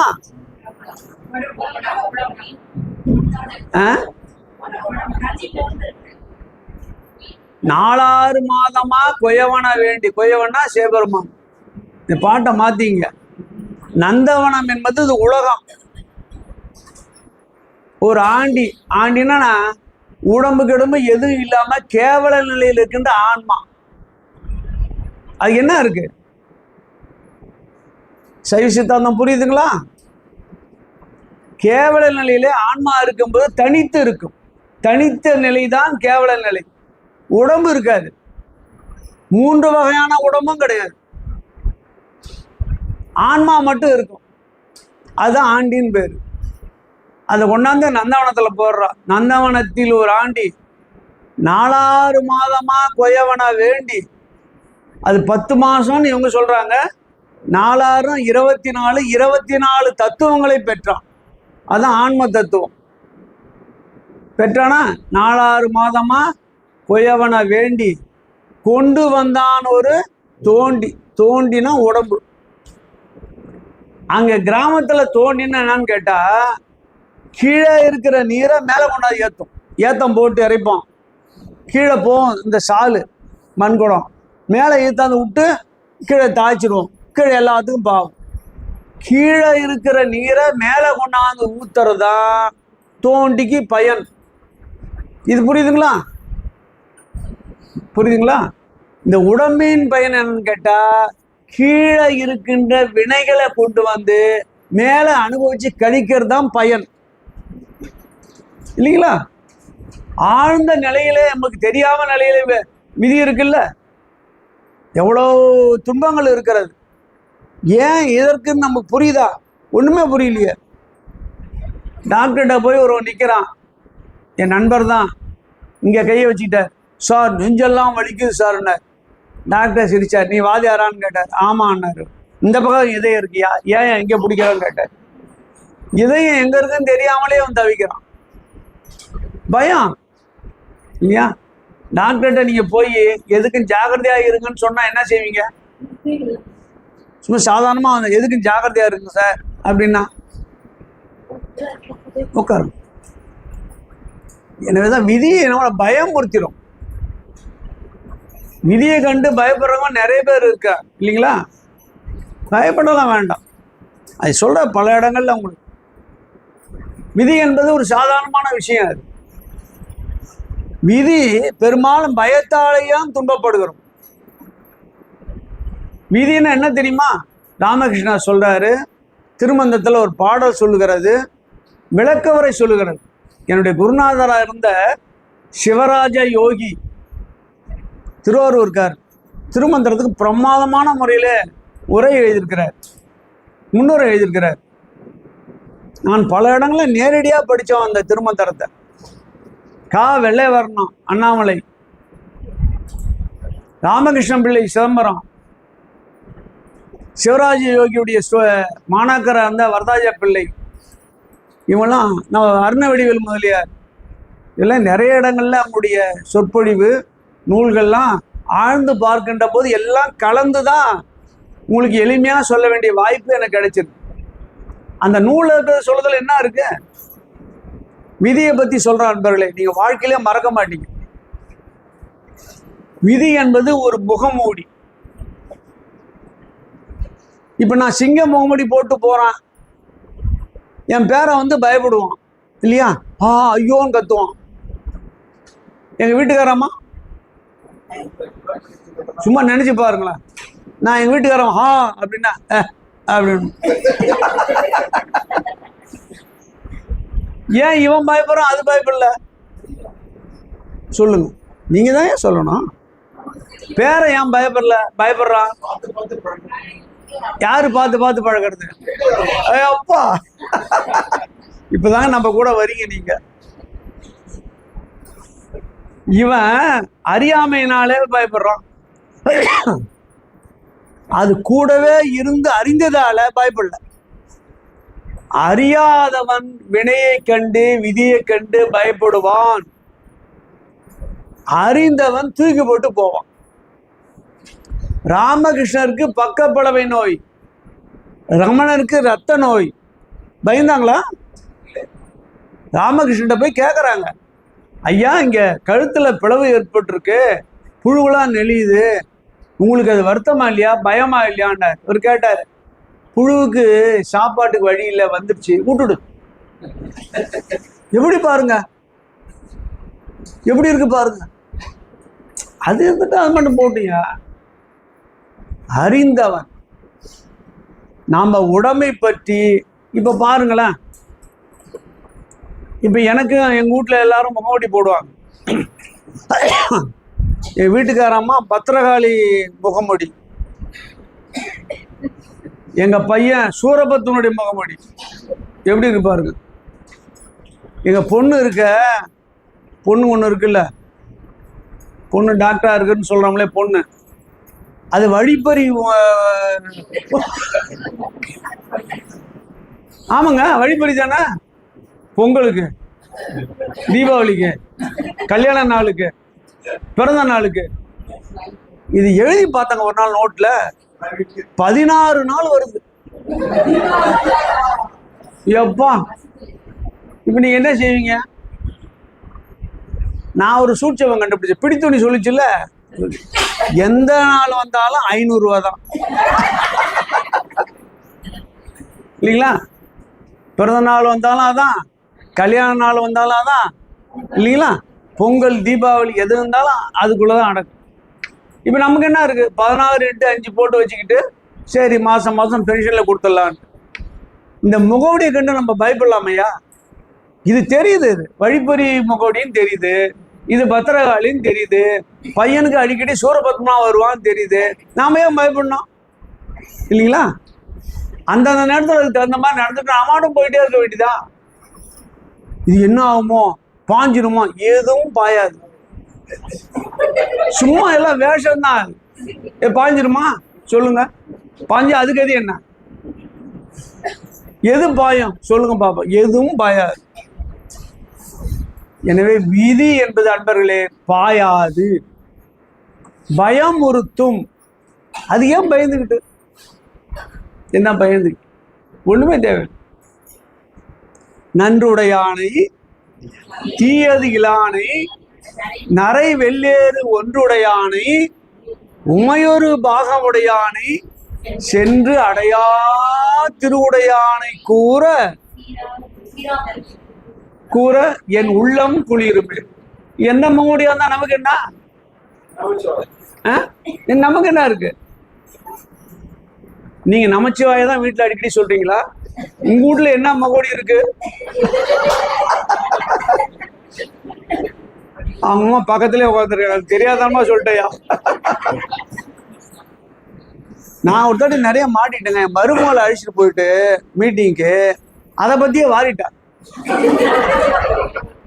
அப்புறமேல்தான் ஒரு ஒரு ஆள் எங்க ஐயா வந்து காலை பிடிச்சி இழுத்து உங்க பொண்ணு மருமக வந்திருக்குன்னு டக்குன்னு மாத்திட்டான். அது மாதிரிலாம் எங்க பொண்ணு இல்ல, ஆனா அது மாதிரிலாம் இருக்கு. நாம என்ன செய்ய முடியும்? ஆனா இது மாதிரி சில பேர் இருக்கிறாங்க, இது எனக்கு வாய்ச்சது தங்கமா தங்கம் அப்படின்னு இது சொந்த செலவுல சூனி வைக்கிறாங்க பாருங்க. இதுதான். இப்ப கலகலப்பா வந்துட்டீங்களா எல்லாம். இப்ப ஒரு முக்கியமான விஷயம் சொல்ல பாருங்க, அதான் முக்கியம். சைவ சித்தாந்தம் என்ன சொல்லுது, திருமந்திரம் என்ன சொல்லுதுன்னு சொன்னேன். ஒரு முக்கியமான விஷயத்த சொல்ல பாருங்க, ரெண்டுத்துக்குள்ள வேறுபாடு. இதுல தான் அதை எடுத்தார். மீதி இங்க 75 விழுக்காடு 90 இருக்கு. ஒரு விஷயம் ரெண்டுத்துக்குள்ள வேறுபாடு சொல்ல பாருங்க. சிவராஜ யோகி தான் சொல்றாரு, இந்த உடம்பு அசத்து, உயிர் சித்து. இதுங்கள உங்களுக்கு எல்லாத்துக்கும் தெரிஞ்சிருக்கும். நீ திருமந்திரம் இங்க படிக்க போறீங்க, சித்தாந்தம் படிக்கிறீங்க. நேற்று திருவாசகம் நீங்க ஓதனீங்க இல்லைங்களா? திருவாசகத்துக்கும் திருமந்திரத்துக்கும் ஒரு நுட்பமான விளக்கம் சொல்றோம் பாருங்க. ஓதனீங்க, எல்லாம் சிறப்பா இருந்தது. அப்போ இது அசத்து, உள்ளே இருப்பது சித்து. அசத்திலிருந்து சித்தை பிரித்து பெருமாளுடன் சேர்க்கின்ற வழியை சைவ சித்தாந்தம் சொல்கிறது.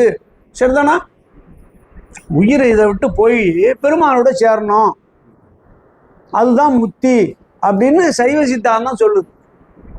சிவராஜ் யோகி எழுதுற, அசத்திலிருந்து சித்தை பிரித்து சிவத்தோடு சேரும் உபாயம் கூறுகிறது. யாரு? சைவ சித்தாந்தம். திருமந்திரம் என்ன தெரியுமா சொல்லுது? அசத்தையே சித்தாக மாற்றும் திறம் சொல்கிறது. இந்த உடம்பு அழியும் உடம்பு தானே சொல்ற நீ? இல்லப்பா, இந்த உடம்பு அழியா உடம்பு. நீண்ட காலம் இந்த உடம்பு உன் கூடவே இருக்கும். கிராமத்துல பாத்தீங்கன்னா நீண்ட காலம் வாழ்ந்து உயிர் போனவனுக்கு வாழை மரம் கட்டுவாங்க. இப்போ ஒரு கேள்விதான், நீண்ட காலம் வாழ்வது நல்லதா கெட்டதா? சொல்லுங்க. என்னங்கம்மா? அவ நீண்ட காலம் இருப்பது நல்லது. ஏன் நல்லது? நீண்ட காலம் வாழ்ந்தா என்ன ஆகும்னு எங்களுக்குதான் தெரியும். எனக்கு இன்னும் இறைவன் ஒரு மருமகளோட ஒரு பையனோட நிறுத்திட்டார். இல்லைன்னா என்ன ஆகும்? எங்க பையன் கேட்கறாங்கய்யா, வந்த கேட்டு தொலைச்சிடாதீங்க. ஒரு எச்சரிக்கை தான். எனக்கு 2.5 லட்சம் ரூபாயில புக் இருக்கு, நிறைய பழைய புஸ்தகம் பூரா என்கிட்ட இருக்கு. பையன் ஒரு நாள் கேட்கறான், அப்புறம் என்னப்பா செய்யறது புஸ்தகத்தெல்லாம்? எப்பறம்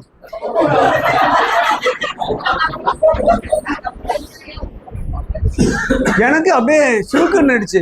எங்க வீட்டுக்காரமாக ஒன்றும் தெரியல. அப்புறம் பார்த்துக்கலாம்டா. இது தெரிஞ்சுதான் பேசுதுங்களா? இது நீங்க என்ன செய்வீங்க சொல்லுங்க?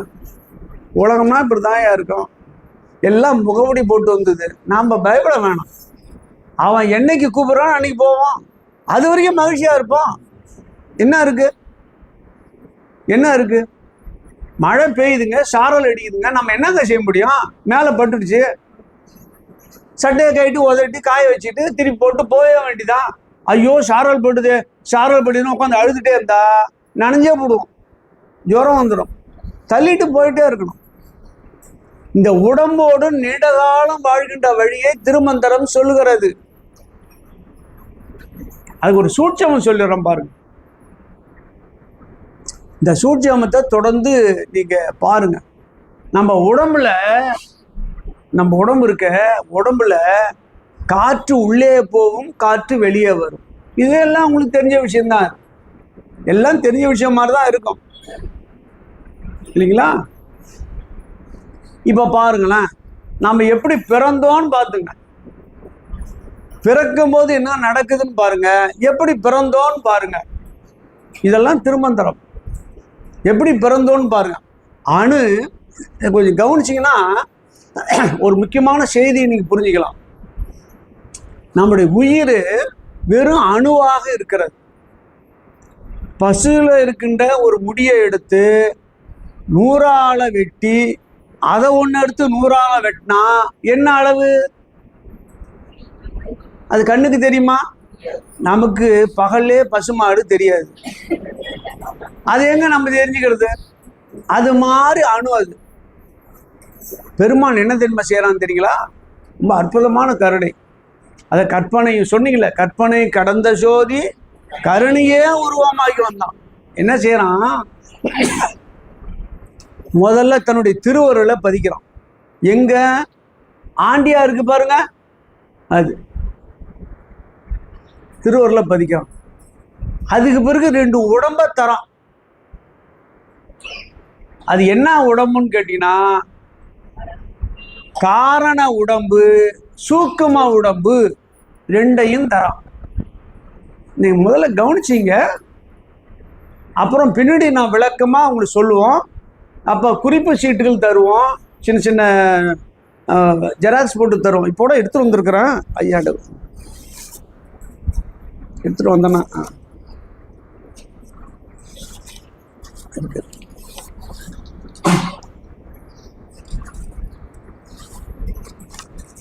இதுல எல்லாம் இருக்கு. அடுத்த முறை வருகின்ற போது ஐயா வந்து ஜெராக்ஸ் போட்டு தருவாரு. ஜெராக்ஸ் உடைய காசை கொடுத்துட்டு வாங்கிக்கிங்க, சரிதாங்களா? ஏன்னா அவர் தொடர்ந்து அவர் போடுன்னா இந்த போட்டுட்டே போயிடுவார் அவர். இந்தாங்க, இது எங்க இதில் பெரிய பேனரா போட்டுலாம் நாங்கள் வச்சிருக்கோம். பத்திரமா வச்சுக்கிங்க, ஆளுக்கு ஒன்று போட்டு கொடுத்துருங்க. இப்போ நான் என்ன சொல்ல வந்தேன்? அதான் எங்களுக்கும் தெரியலன்றீங்களா? என்னம்மா? ஆசீர்வாதம்மா. 2 உடம்ப தரான். 2 உடம்பு எங்கன்னா மேலே இருக்கு, பரவெளியில பெருமானுடைய இடத்துல வியாபித்து இருக்கிறது. இந்த அவதாரம் சொல்றாங்கல்ல, மேலே இருந்து கீழே இறங்குறது தான் அவதாரம்னாங்கல்ல. நாமளும் அவதாரம் தான், மேலே இருந்தா கீழே இறங்குறோம். அங்க இருக்கிறது என்ன ஆகுன்னு கேட்டா, பரவெளியில பெருமான முதல்ல இந்த உயிர்களை நிரப்புறோம். பரவெளியில இருக்கின்ற ஆகாயத்துல ஒரு சூடு ஏற்படுது. 5 சூட்டுக்கு பிறகுதான் நம்ம பிறக்கிறோம். முதல்ல சூடுன்னா ஆகாய சூடு. அந்த சூடு வந்த உடனே இந்த ஆன்மா கீழே இறங்குது. எங்க இருந்தா மேகத்துக்கு வருது. 2வது என்னது? மேகம். மேகத்துல சூடு வருகின்ற போது நீரா கீழே இறங்குது, தரைக்கு வருது, சரிதாங்களா? இப்ப 2 சூடாச்சா? தரையில சூடு வருகின்ற போது அது அப்படியே தாவரத்துல தாவுது. இப்ப எத்தனை சூடு சொன்னா? 3. 1 ஆகாய அக்கினி, மேக அக்கினி, இங்க கீழே இருக்கிற அக்கினி. என்ன அக்கினி? இந்த நிலத்துல இருக்கின்ற பிருத்திவி அக்கினி இல்லைங்களா? அந்த தாவரத்தின் வழியாக ஆண்மகன் உண்ண ஆண்மகனத்திலே அது போய் நிக்குது. ஆண்மகனுடைய வயிற்றிலே உடம்பிலே ஒரு அக்கினி உண்டாகும். அது சடரா அக்கினின்னு பேர். சடரானா உடம்பு, அந்த வயிறு. சடரா அக்கினி உடம்புல சூடு ஏற்பட்டுன்னா அது அப்பதான் அரு உருவமாக மாறுகிறது. அந்த அணு அது அப்படியே அம்மா கிட்ட போய் சேருது. அம்மா கிட்ட கர்ப்பத்துல சூடு ஏற்படுகின்ற போது வெளியே வருது. இப்ப பாருங்க, 5 சூடு: ஆகாய அக்கினி, மேக அக்கினி, பிருத்திவி அக்கினி, ஆன்மால சடரா அக்கினி, அடுத்தது கர்ப்ப அக்கினி. அதான் இதுக்கு பேரு என்னன்னு கேட்டா, சைவ சித்தாந்தம் திருமந்திரத்துல இதுக்கு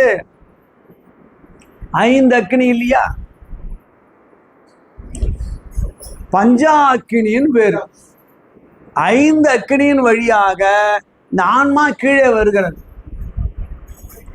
கீழே பிறக்கும் போது ஒரு வழி இருக்கு பாருங்க. கீழே அந்த குழந்தை பிறந்த உடனே தலையில தான் முதல்ல உள்ள இறங்கும். தலை உச்சி மூட கீழ்ப்பகுதி பிரியும் குழந்தை பிறந்த போது, இல்லைங்களா? தலையில இருக்கின்ற சின்ன பள்ளம் இருக்கு பாருங்க, ஒரு பள்ளம் இருக்கும், உச்சி பள்ளம்னு பேர் அதற்கு. அந்த உச்சி பள்ளத்துல தான் அந்த முதல்ல உயிர் இறங்கியது. அது மூடிடும். அது வழியா தான் நம்ம எல்லாம் செஞ்சோம், மூடிடும். கீழே பிறக்கின்ற போது கீழே இருக்கின்ற பள்ளம் மலைக்குழி திறக்கும். திறந்த பிறகு காற்று உள்ளே போகும். உள்ளே இருக்கிற காற்று முதல்ல வெளியே வரும் அந்த குழந்தைக்கு. அம்மா கிட்ட வந்து வாங்கிச்சுல்ல, அப்படி வாங்கி வெளியே வருகின்ற போது ஒரு ஓசை வரும். இப்ப பாருங்க சித்தர்கள் என்ன செஞ்சான்னு பாருங்க. மேல மூடி கீழே திறக்கிறான் பெருமானு, நாம கீழே மூடி மேல திறந்தா என்ன அப்படின்னு நினைச்சாங்க. கீழே மூடினாங்க, பந்தம் போட்டு மூடினாங்க, மேல திறந்தாங்க, கபால மோட்சம் போயிட்டாங்க. எப்படி சிந்திக்கிறாங்க பாருங்க. அதுதான் சித்தர்களுடைய காட்டிய மிகப்பெரிய விஷயம். எல்லாத்துக்கும் மூலம் திருமந்திரம் தான். அதான் சித்தருடைய தலைவன் என்று சொல்வதும் முதல்வன் என்று சொல்வதற்கு இதான் காரணம். இங்க தான் எல்லாம் எடுத்தாங்க. இப்ப பார்ப்போம். அந்த குழந்தை கீழே பிறந்தோடனே கத்தும், இல்லைங்களா? ஏன் கத்துது? பசி எடுத்து சாரணுவாங்க சில பேர். இல்ல, வெளிக்காற்று உள்ளே புகுகின்ற போது அது ஒரு அன்னீசியா ஃபீலிங் பண்ணி அது கத்த ஆரம்பிக்குது. உள்ள காற்று முதல்ல வருது இல்லை, என்ன செய்யணும் தெரியாத முதல் சுவாசம். அந்த குழந்தைக்கு முதல் சுவாசம் இது முடிஞ்சதுங்களா? இது அப்படியே கண்டுபிடித்த திருமூலர் போன்ற சான்றோர்கள், முன்னாடி வந்த சித்தர்கள் ஒன்றை உணர்ந்தார்கள். தியானம் செய்கின்ற போது, அமைதியாக இருக்கின்ற போது வெளியே மூச்சு காற்று போகும், உள்ள வரும். இதானே நம்ம நிலைமை. அப்படின்னு சொன்னா உள்ளே போகும். இருக்கிறோமா? ஆனா வெளியே போகும். சா என்றா உள்ளே போகும். சொல்லி பாருங்களேன். சா, வாய் திறந்துட்டோம், காற்று எங்க போகுது? வெளியே போகுது. உள்ள இழுக்கிறோம். சா என்றால் வெளியே செல்கின்ற ஓசை, என்றால் உள்ளே செல்கின்ற ஓசை. இப்ப காற்று தாங்க. வெளியிலே இருக்கின்ற பிராணவாயு உள்ளே இருக்கின்ற வெளியே போகின்ற போது சா என்ற ஓசை வரும். உள்ளே போகின்ற போது என்ற ஓசை வரும். அது கூட சேர்த்துவாங்க சொல்றதுக்காக, வெறும் எழுத சொல்ல முடியாது இல்லையா? அது சம், இது அம். இப்ப பாருங்க, உள்ளே இருக்கும்போது என்ன காற்று? அம். வெளியே போகின்ற போது சம். ரெண்டு சேர்த்தா அம் சம் அம்சம். சரிங்களா? அம்சத்தை உணர்ந்தவர் பரமஹம்சர்.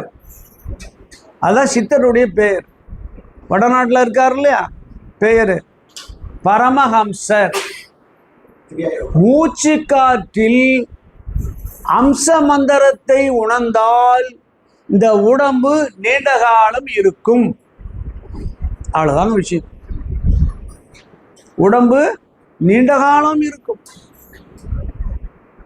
அதுதான் கோயில்ல 100 கால் மண்டபம், 1000 கால் மண்டபம்லாம் கட்டி உட்கார வைத்து நீங்களே மூச்சு காற்று விடுகின்ற யோசனை பண்ணி பாருங்க, நினைச்சு பாருங்க. என்ன காற்று வெளியே போகிறது, என்ன ஓசைன்னு கவனிங்க. ஒவ்வொரு தெய்வத்துக்கும் ஓசை உண்டு, ஒவ்வொரு உடம்புக்கும் ஓசை உண்டு. இப்ப அவர் நடந்தா, பெரியவர் நடந்தா ஒரு ஓசை வரும் இல்லைங்களா?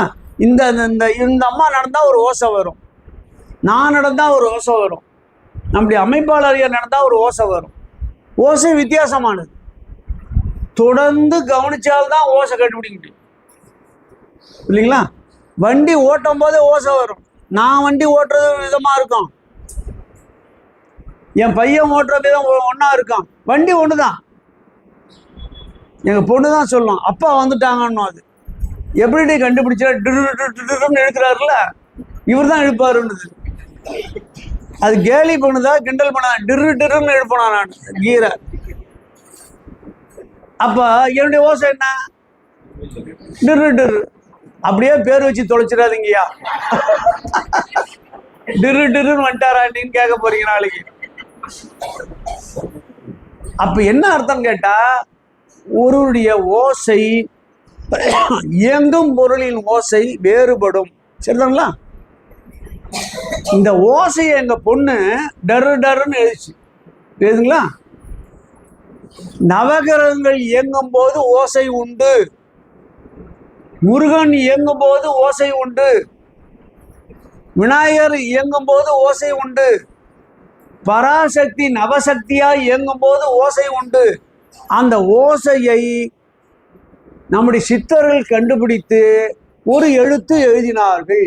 அதுதான் பீஜ அக்ஷரம். அதுதான் பீஜ அக்ஷரம். அதான் மூல எழுத்து.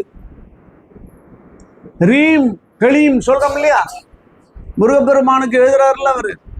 ராரா ராரா ராரா ரீதி ரீதி ரீ டுடு டுடு டுடு டுடு டு டகு டகு டிகுடுகு டங்கு டெங்குகு விந்து விந்து மயிலோன் விந்து.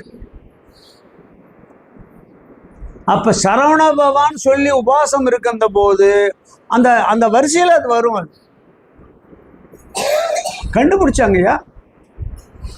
சலிவேஸ்வரன் சக்கரம் எழுதுறாங்க, அவருக்கு சக்கரம் எழுதுறாங்க, இவருக்கு சக்கரம் எழுதுறாங்கன்னா பீஜ எழுத்து. அது கண்டுபிடித்தது யாருன்னு கேட்டா சித்தர்கள்.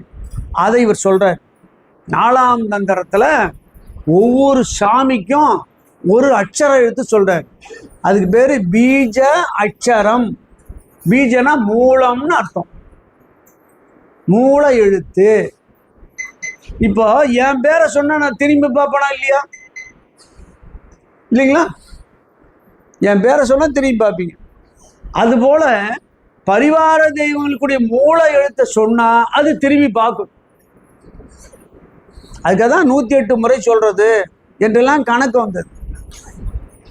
இதெல்லாம் முக்கியமானதுங்க. எனவே தியானம் பண்ணுகின்ற போது அம்சம் என்ற மந்திரத்தை நீங்கள் உணர்ந்தால் உடம்பு சிறப்பாக இருக்கும், உடம்புக்கு உள்ளே இருக்கின்ற மனம் நிம்மதியாய் இருக்கும். இதான் முதல் நிலை நமக்கு. இதை நாம சொன்னா கேட்க மாட்டேங்கின்றதால நடராஜ பெருமானே ஒரு வடிவம் எடுத்து இந்த மந்திரத்தை சொன்னான். அது யாரு? உலகத்திலே ராஜா 2 பேர் தான் நமக்கு. ஒண்ணு அமர்ந்தாடும் அழகன், உட்கார்ந்த இடத்திலே ஆடுவான் ஒரு ஆளு, தியாகராசா. இன்னொருத்தர் நம்ம நின்று ஆடும் அழகன், இங்க இருக்கிற பெருமான் தான், நடராஜர் தான். அமர்ந்த ஆடும் அழகன் என்ன செய்யறான்னு தெரியுமா? அது அப்படியே ஒரு ஆள் ஃபாலோ பண்ணான். மூச்சு காட்ட கவனிச்சு கவனிச்சு பார்த்தான். கவனிச்சு பார்த்தவன்னா அவனுக்கு என்ன செஞ்சேன்னா, உலகத்தில் இருக்கின்ற அத்தனை லட்சுமியும் அவன் காலில் விழுந்தது. ஞானம் பிறந்தது மேல. இதுதான் திருமாலுடைய பள்ளி கொண்ட நிலை. பள்ளி கொண்டிருக்காருல்ல, பார்த்துறீங்களா? பள்ளி கொண்டிருக்கிறார் இல்லையா? எந்த பக்கம் தலையை தூக்கி இருப்பார், எந்த பக்கம் தலை கை கீழே இருக்கும், இடது பக்கம் உயர்ந்து இருக்கும், வலது பக்கம் தாழ்ந்து இருக்கும். சரிதாங்களா?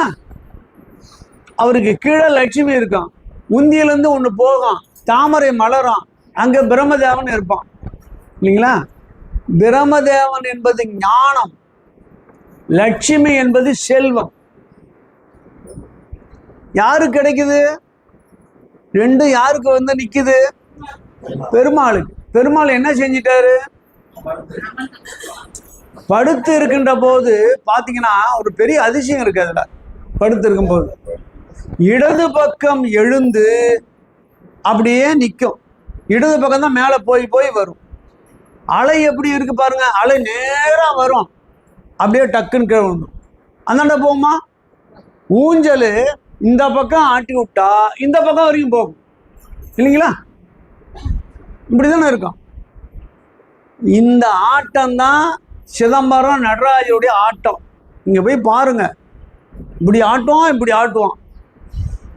ஆனா திருவாரூர் ஆட்டம் இப்படி இல்லை, இப்படி போய் அப்படியே நின்றுடும், இந்த பக்கம் போகாது. அப்படி சாமியை வைத்து கட்டுவாங்க.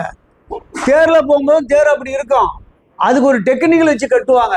அதுக்கு ஒரு குடும்பம் இருக்கிறது, ஒரு பெரிய குளமே இருக்கிறது, ஒரு கிராமம் இருக்கிறது.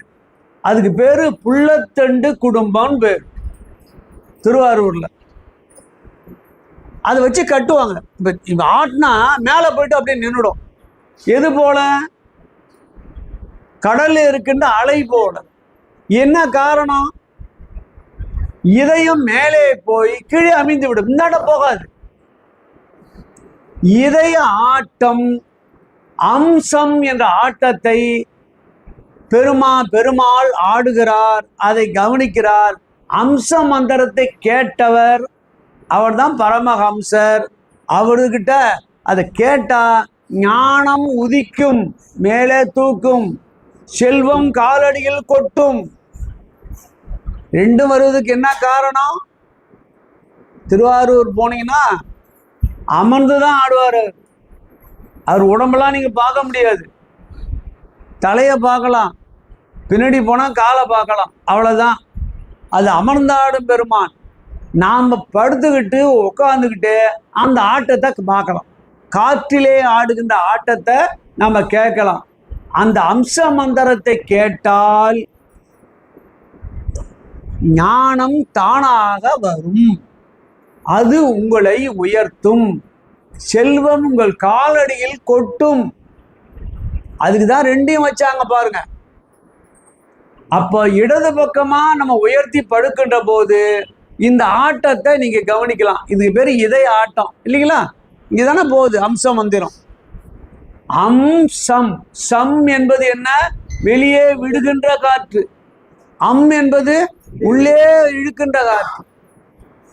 இது மூன்றாம் தந்தரம் சொல்லுகிறது. முதல் பாட்டு இதுதான், அம்சா நடனம்னு பேர். அது இதுதான் திருவாரூர் ஆட்டம். அத மண்ணில் பிறந்தார் பெரும்பயன். அது என்ன தத்துவம்? திருவாரூர் என்ன தத்துவம்? பிறக்க முக்தி. இதயத்துல பெருமான பிறக்க வைத்தால் நமக்கு முத்தி பேரு உண்டு. அதான் பிறக்க முத்தின் பேரு. ஒவ்வொன்றுக்கும் காரணம் இருக்கிறது. இவ்வளவு அருமையான விஷயம்லாம் இதுல இருக்கிறது. இந்த ஆட்டத்தை நீங்க நல்லா கவனிக்கணும்.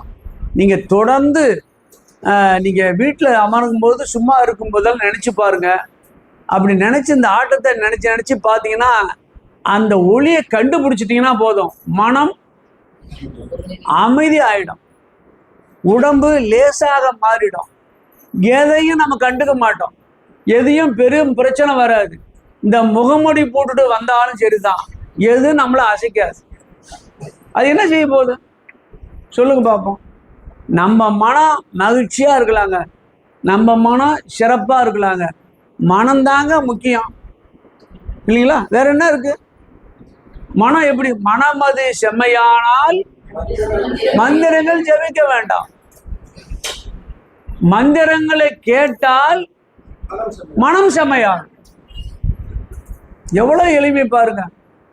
முதல்ல சொன்ன பிடித்துளி போன பிடித்துணி எடுத்து கையில கொடுத்தாச்சா? துடைக்க வேண்டியது யாரு? நீங்க தான். ஒரே ஒரு விஷயத்த சொல்லி நான் ஒரு விஷயம் சொல்றேன். சாப்பாட்டுக்கு முந்தி தினந்தோறும் நீங்க எப்படி இதை ஆட்டத்தை கவனிக்கலாம் அப்படின்னு ஒரு விஷயம் சொல்லிடுறான். இது எல்லா இடங்களையும் நான் செய்யறதான். அது வந்தவுடனே அது தொடர்ந்து நான் என்னுடைய வழிபாட்டில் காலையில் அது செய்வேன். என்ன வழிபாடுன்னு சொல்லிடுறேன் பாரு. சாதாரணமாக நீங்கள் உட்காரலாம், என்னை கவனிக்கலாம். முதல்ல கவனித்த பிறகு அப்புறம் நீங்கள் உங்கள் சூழ்நிலையை உணரலாம். நம்ம உடம்பு 3ஆ பிரிக்கப்பட்டிருக்கு. இந்த வகுப்பு முடிஞ்ச உடனே ஒரு 5 கேள்வி கேட்பேன். உடனே பதில் சொல்லணும்னு அவசியம் இல்லை, ஏன்னா சொல்லவும் மாட்டீங்க. அது தெரிஞ்ச விஷயம்தான். அந்த கேள்வியை எழுதிட்டு போய் வீட்டில் சிந்திச்சு பார்த்து இல்லையா, 2 பேரும் 3 பேரோட கலந்து பார்த்து அந்த கேள்விக்குரிய பதிலே எழுதிட்டுவாங்க. அடுத்த வகுப்புல அந்த கேள்விக்குரிய பதிலே நானே சொல்றேன், நீங்களே திருத்திங்க. இன்னும் அங்கே கூட்டு திருத்தினா அது வேறு வம்பா போயிடும் இல்லையா? நம்ம மானமெல்லாம் கொஞ்சம் மேலே கீழே ஏறி போச்சுன்னா வம்பா போயிடும். அதெல்லாம் வேணாம். கேள்விக்குரிய பதிலை தெரிஞ்சுக்கணும், அவ்வளோதான் நம்ம நோக்கம். சரிங்களா? உடம்பு 3ஆ பிரிக்கப்பட்டிருக்கு. ஒன்று இடுப்புக்கு கீழே, அது எழுதிங்களா மறந்துடுவீங்க. இடுப்புக்கு கீழே என்னன்னு கேட்டால் அக்கினி மண்டலம். இடுப்பிலிருந்து கண்டம் வரை, கழுத்து வரை சூரிய மண்டலம். கழுத்திலே இருந்து உச்சந்தலை வரை சந்திர மண்டலம்.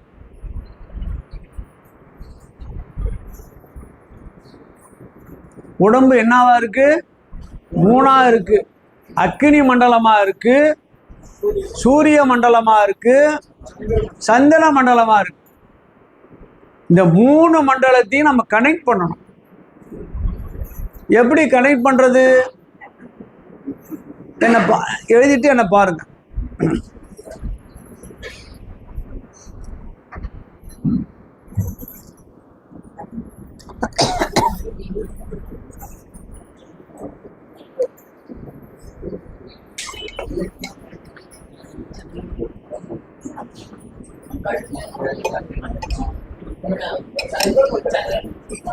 மூணாவது சந்திர மண்டலம், 2வது சூரிய மண்டலம்,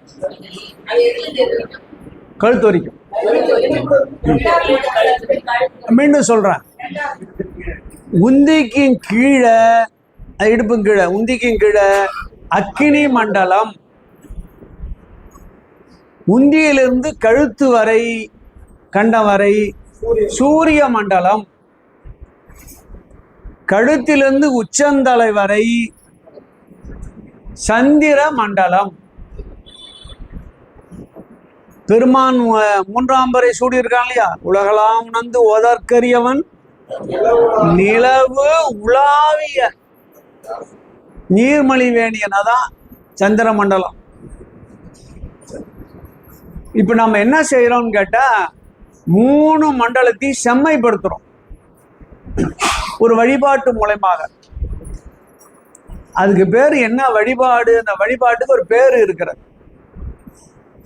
வழிபாட்டுல ரொம்ப அதுக்கு விராட புருட தரிசனம் அப்படின்னு ஒரு பேரு, அகமுக வழிபாடு என்று ஒரு பேரு. இதெல்லாம் இந்த வழிபாட்டுக்கு பெயர். கண்ணை மூடிட்டு நாமளே வீட்டில் உட்காந்துட்டு ஓய்வான நேரத்தில் இதை செய்யலாம்.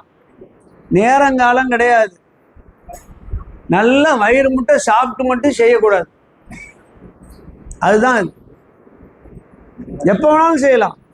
எல்லாரும் வேலைக்கு போன பிறகு வீட்டில் நம்ம ஃப்ரீயாக இருந்தால் செய்யலாம். ஓய்வு எப்போ கிடைக்குதோ அப்போ செய்யலாம். நாங்கள் தினந்தோறும் செய்கிறோம். எங்கள் வீட்டில் இருக்கவங்க எல்லாரும் காலையில் பூஜை வழிபாட்டில், சிவ வழிபாட்டில் எல்லாரும் செய்வாங்க. எப்படி சொல்றோன்னு பாருங்களேன். ஒரு கற்பனை எல்லாம் கவனிச்சா போதும். உந்தியிலிருந்து ஒரு சும்மா ஒரு கற்பனையா பாவனையா, வழிபாட்டுல 3 விஷயம் முக்கியம்னு உங்களுக்கு எல்லாரும் சொல்லியிருப்பாங்க. வழிபாடுனா 3 இருக்கணும். 1 பாவனை இருக்கும் இல்லையா? இப்போ இந்த விபூதியை கொண்டாந்து வைக்கிறான், இது சிவலிங்கமா நினைக்கிற பாவனை. சரிதாங்களா? அப்படிதானே மணலை குமிச்சு சண்டிகேசன் நினைச்சாரு. 1 பாவனை. 2வது கிரிகை, வழிபாடு. இது சிவலிங்கம் நினைச்ச பிறகு இதுக்கு ஒரு மாலை சாத்தர், பூ கீழே வைக்கிறது, சிவமாவே பாவிக்கிறது. பாவனை. அடுத்தது வழிபாடு, கிரிகைன்னு பேர். சரிட்டுமா? 3வது மந்திரம், பீஜ எழுத்த கொண்டாந்து சிவலிங்கத்துக்கு வழிபாடு செய்வது. ஓம் என்பதுதான் பீஜ மந்திரம் சிவபெருமானுக்கு. ஓம்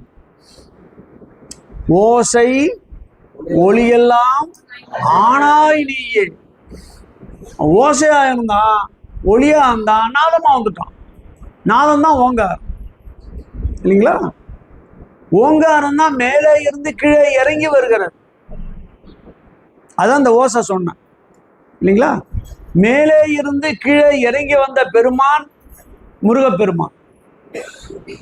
அதுதான் முருகப்பெருமான மட்டும் ஓங்காரம் போடுவாங்க, வேற யாரும் இல்லை. ஓங்காரம் தான் மேலே இருந்து கீழே இறங்கி வருகிறது. உங்களுக்கு அந்த கதையெல்லாம் உங்களுக்கு தெரியும் இல்லையா? ஞானப்பழம் கதை உங்களுக்கு தெரியும். அதில் பெரிய சைவ சித்தாந்தம் உள்ள விஷயம் அது. அது மதியானம் கேள்வி கேளுங்க, நான் பதில் சொல்கிறேன்.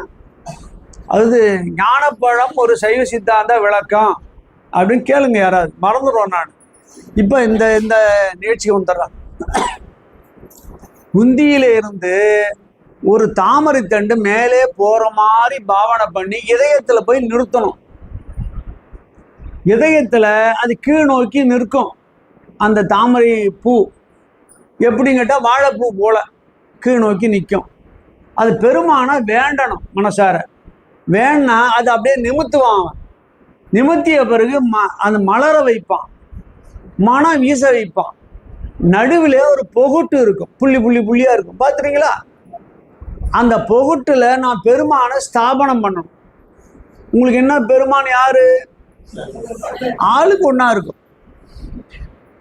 நான் சிவனடியாரா இருந்தாலும் எனக்கு உபாசன மூர்த்தி திருச்செந்தூர் முருகப்பெருமான். அதுதான் எனக்கு உபதேசம் கிடைச்சது. சில விஷயங்கள்லாம் நடந்தது. அதுக்கு பிறகுதான் நம்முடைய வாழ்க்கையில ஆழமான உணர்வோடு வெளியே வர முடிஞ்சது. அவர் தான் நம்முடைய இம்மிடியட்டி இருக்கின்ற குருநாதர். சிவ வழிபாடு தான் செய்கிறார். அங்கே சிவபெருமான் முருகப்பெருமான சிவ வழிபாடு தான் செய்கிறார். திருச்செந்தூர் முருகப்பெருமான் கையில் பூ வச்சிருப்பார், இப்படி வச்சிருப்பார். இந்தாண்ட மூளையில் 5 சிவலிங்கம் இருக்கு. அதெல்லாம் மறைச்சிட்டான். எல்லாம் பல்வேறு விஷயங்கள் மாறுது. அதனால நம்ம உபாசனம் முடியாது. இப்போ என்னுடைய அந்த தாமரை மலர்ல கற்பனையா நம்முடைய சாமியை எனக்கு பார்த்த மாதிரி வச்சுக்கணும். உருவம் வச்சுக்கலாம், அருவுருவம் வச்சுக்கலாம், உங்க குலதெய்வத்தை வச்சுக்கலாம், ஏதாவது வச்சுக்கலாம். நீ வச்சுக்கிட்டு அதுக்கு முதல்ல 5 விஷயம் செய்யணும். முதல்ல உடம்புல இருக்கிற எல்லா விதமான அலங்கார பொருளை நீக்கணும், நிர்மாலயம் செய்யணும். இடுப்புல கோயிலில் செய்கிற மாதிரி ஒரு வெள்ளை துணியை கட்டணும். இது முதல்ல அபிஷேகம் பண்ணணும். 5 அபிஷேகம் முக்கியமாக பண்ணணும் இல்லைங்களா? 2வது அலங்காரம் பண்ணணும். 3வது நிவேதியம் படைக்கணும். 4வது தூபம் காட்டணும். 5வது விண்ணப்பம் செய்யணும். போற்றி புகழ்ந்திருந்து பொய்கெட்டு மெய்யானார் எதற்கு மீட்டிங்கு வந்து வினைப்பிறவி சாராம். என்ன வரி பாருங்க. சிவபுராணம் படிச்சாவே போதுமானது சார். அல்லல் பிறவி அறுப்பானே ஓ என்று சொல்லற்கரியானை சொல்லி திருவடி கீழ் சொல்லிய பாட்டின் பொருள் உணர்ந்து சொல்லுவார் சிவபுரத்தின் உள்ளார் சிவனடி கீழ் பல்லோரும் ஏத்தப்படின். 2 அடி திருவடி சிவனடி. எல்லாம் விளக்கம் சொல்லிருப்பார் அவர், நம்ம பிரபாரம் ஆழ்ந்ததுங்க. இப்ப அதை நிறுத்துவோம். அப்ப போற்றி புகழ்ந்திருக்கணும், பஞ்சபுராணம் பாடணும், இல்லை விண்ணப்பம் செய்யணும். உங்களுடைய குறை என்ன? பெருமாட்ட நாங்கள் வேண்டோம், இந்த திருமந்திரம் எல்லா இடத்திலும் செழிந்து மாணவர்களுக்கு அன்பர்களுக்கு ஆன்ம பலத்தை தரணும், பயப்படக்கூடாது, உலகம் மீறி நம்ம எதுவும் நம்மளை விட்டு மீறி போகாது, நாமளே இங்க ஆன்மா பலம் கொண்டால் என்ன செய்யும்? ஆன்மா பலமாக இருந்தால் என்ன செஞ்சிட முடியும்? ஆன்மா பலம் இல்லாதவர்கள் தான் எல்லாத்துக்கும் பயப்படுவாங்க. அரண்டவன் கண்ணுக்கு என்ன அரண்டவன்? பயம் இல்லாதவன் அரண்டவன் இல்லைங்களா? அப்படித்தானே அர்த்தம். பயம் இல்லாதவன். என்ன டெஸ்ட் பண்ணிட்டு ஒரு 4 நாள் முன்ன, என்ன சார் சுகர் அதிகமா இருக்கு அப்படின்னாரு. எதுக்கும் ஜாகிரதையா இருங்க, வெளியெல்லாம் நிகழ்ச்சி போகாதீங்கன்னாரு. எப்படி இருப்பாருங்க? நான் நிகழ்ச்சி போடுறேன் அவருக்கு தெரிஞ்சு நிறைய சம்பாதிக்கணும்னு நினச்சிக்கிட்டார். நான் நினச்சிக்கிட்டேன் அது சுகர் இன்னும் 400-500 தானாலும் நிகழ்ச்சி போவேன் இல்லையா. பெருமாள் இருக்கிறாள் என்ன செஞ்சிருவான், அப்பப்போ ஏற்றுவான் இறக்குவான். பயப்பட முடியுமா? 4 நாள் சொல்லிட்டார் அவர். எனக்கு நிகழ்ச்சி போடுறது 5 நாள் இருக்குது. தினந்தோறும் வாங்கி எப்படி குறைக்கிறது நமக்கு தெரியும். வாயை கட்டுப்படுத்த வேண்டியதான், சக்கரை இல்லாமல் இருக்க வேண்டியதான், நடந்துக்கு போக வேண்டியதான் இல்லைங்களா. வீட்டுக்காரமா சொல்கிற வேலையெல்லாம் செஞ்சோம்னா என்ன, போய் பருப்பு வாங்கிட்டு வாங்க, எண்ணெய் வாங்கிட்டு வாங்க, எது ஒன்றா எழுதி கொடுத்தா இல்லை மறந்துட்டேன் இப்போதான் நினைவுக்கு வருது. நினைவு உனக்கு வரல, பெருமான் ஊட்டுறான். நினைவுக்கு வந்து இவர் அலைய வைக்கிறான். எதற்கு? சுகரை குறைக்கிறது அப்படின்னு நான் நினைச்சுக்கிறேன். அவங்களுக்கு சுகர் வராதுங்க. ஏன்னா குனிஞ்சு நிமிடுறாங்க போறாங்கன்னு சொல்லுவாங்க. வந்தாலும் நம்மள்ட்ட சொல்ல மாட்டாங்க. நம்மள்ட்ட சொல்லாததே நல்லது. இல்லைன்னா தொட்டு பார்த்தவே 500 ரூபான்றான் சார். அப்ப இந்த 16 ஒரு கணக்கு வச்சிருக்கீங்களா? நான் என் கணக்கு ஒண்ணு 16 நினைவு இருக்கா? என்ன மறந்தாலும் மறப்பீங்களே தவிர அது ஒண்ணு சேர்த்து வேண்டிதான் 17. வேற என்ன செய்ய போறேன் நான்?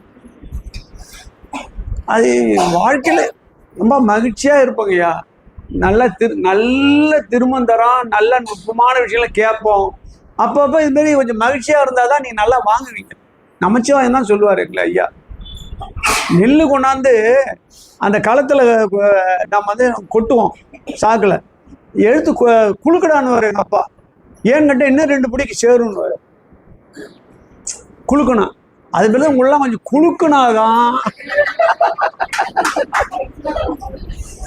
இன்னும் 2 கருத்து சேரும். சரிதானுங்களா? என்ன சொல்ல வந்த மறந்துட்டேன். அடிக்கடி எனக்கு இந்த ஒரு என்னமா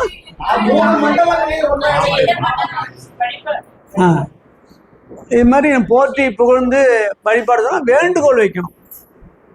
வேண்டுகோள் வந்தோடனே கடைசியா தீபாராதனை காட்டும். சரிதாங்களா? திருவடிகளை வச்சு பெருமானை வழிபாடு செய்து நம்ம நிறைவு செய்யணும். இப்ப பெருமான் எங்க இருக்கிறான்? ஆசீர்வாதமா கரெக்டா நீங்க வச்சுக்க பாருங்க. சில பேர் இங்க வச்சுக்குவாங்க, இதெல்லாம் என் தலைவிதியா கேட்கறதுக்கு. இங்க இருக்கிறான். காலையில பெருமான் எழுந்துட்டா, எழ வச்சுட்டா, அப்ப என்ன செய்யணும்? நமக்கு படைக்கலமாக உன் நாமத்து எழுத்து 5 நாவில் கொண்டேன். என்ன செஞ்சிடும்? நீ நவகிரகம் என்ன செஞ்சிடும் சொல்லுங்க? பரிவார தெய்வங்கள் என்ன செய்யும் சொல்லுங்க நீங்களே? பிறெல்லாம் வந்து என்ன செஞ்சிடும்?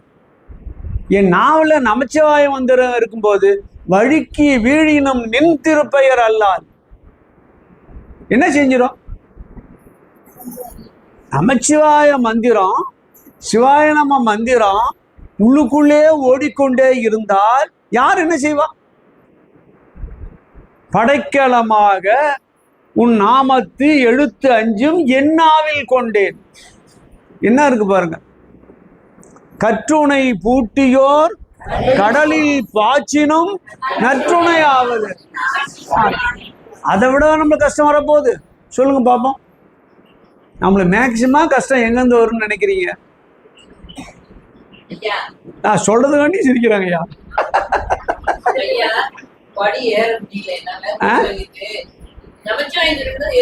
சந்தோஷம். எனக்கு அந்த கதி தான். மாடியெல்லாம் என்னால் ஏறது ரொம்ப சிரமம் எனக்கு. நான் நமச்சிவாயம் மந்திரத்தை நான் மறந்துதான் வந்தேன், வலிச்சுதானா. நான் ரொம்ப சந்தோஷமா. அப்ப எப்பப்பெல்லாம் நமச்சிவாய மந்திரம் சொல்லுவீங்க வீட்டுல? சரி. எத்தனை பசங்க உங்களுக்கு? மருமக வீட்டுல இருக்கா? இருக்கட்டும். அதான் கையில தான் நமச்சிவாய மந்திரம் வச்சுட்டீங்கல்ல, அப்ப மேல எது இருந்தா என்ன செய்ய போகுது இல்லைங்களா? அங்கிருந்து ஏதாவது சவுண்ட் வந்தா நமச்சிவாய மந்திரம் ஓங்க சொன்னோம்னா அந்த சவுண்ட் நம்ம காதுல விழாமலே போயிடும். என்ன செய்யறது? படைக்கலமா சாமி அருமையா சொல்றாருங்க. உயிர் போற வரியாது. கடலில் பாய்ச்சினும் நற்றுணை ஆவது. துணையில 2 வகை இருக்கு. நல்ல துணை இருக்கு. சொல்லுவீங்களா?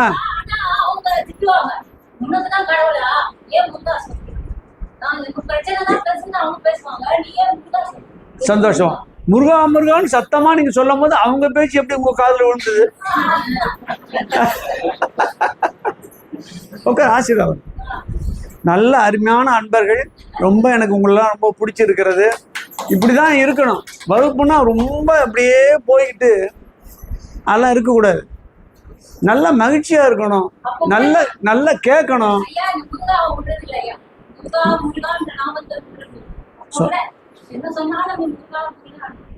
சந்தோஷம். எங்க பசங்க முருகன் பேர் தான் வச்சிருக்கிறாங்க எல்லாரும். அது ரைட் தான். ஆசீர்வாதம். எங்க தம்பி குடுப்போய்யா. எங்க தம்பிக்கு ஒரு பையன், அவன் பேர் கிஷோர்னு வச்சாங்க. சாஸ்திர பிரகாரம் வைத்தியநாத சர்மா. ஆனா நான் கூப்பிடுறது முருகா. முருகா தான். உட்காருங்க முருகா. ரொம்ப சந்தோஷம், மகிழ்ச்சி. மகிழ்ச்சியா போகுதா? இப்ப பாருங்களேன், முக்கியமான விஷயம் சொல்லிடுறேன். இப்ப இது மாதிரி இப்ப சொன்ன இல்லையா, முந்தியிலிருந்து ஒரு தாமரை தண்டு மேலே போய் கீழே இருக்க நிமித்துவோம், அதுல உட்கார வைப்போம், அபிஷேகம் செய்வோம். அதுமாதிரி நம்ம செஞ்சிடலாமா? கண்ணை மூடிட்டு செஞ்சிருமா? ஐயோ இல்லை, இது முடிச்சுட்டா நீங்க சாப்பாடு போகலாம். எல்லாரும் நீங்க செய்யுமாறு எப்படியும் அவங்க இடத்துல உட்காருங்க. ஒன்றும் இப்போ இதில் எப்படி வேணா உட்காந்து செய்யலாம். நீங்க ஒரு 5 நிமிடம் தான் ஆகும்.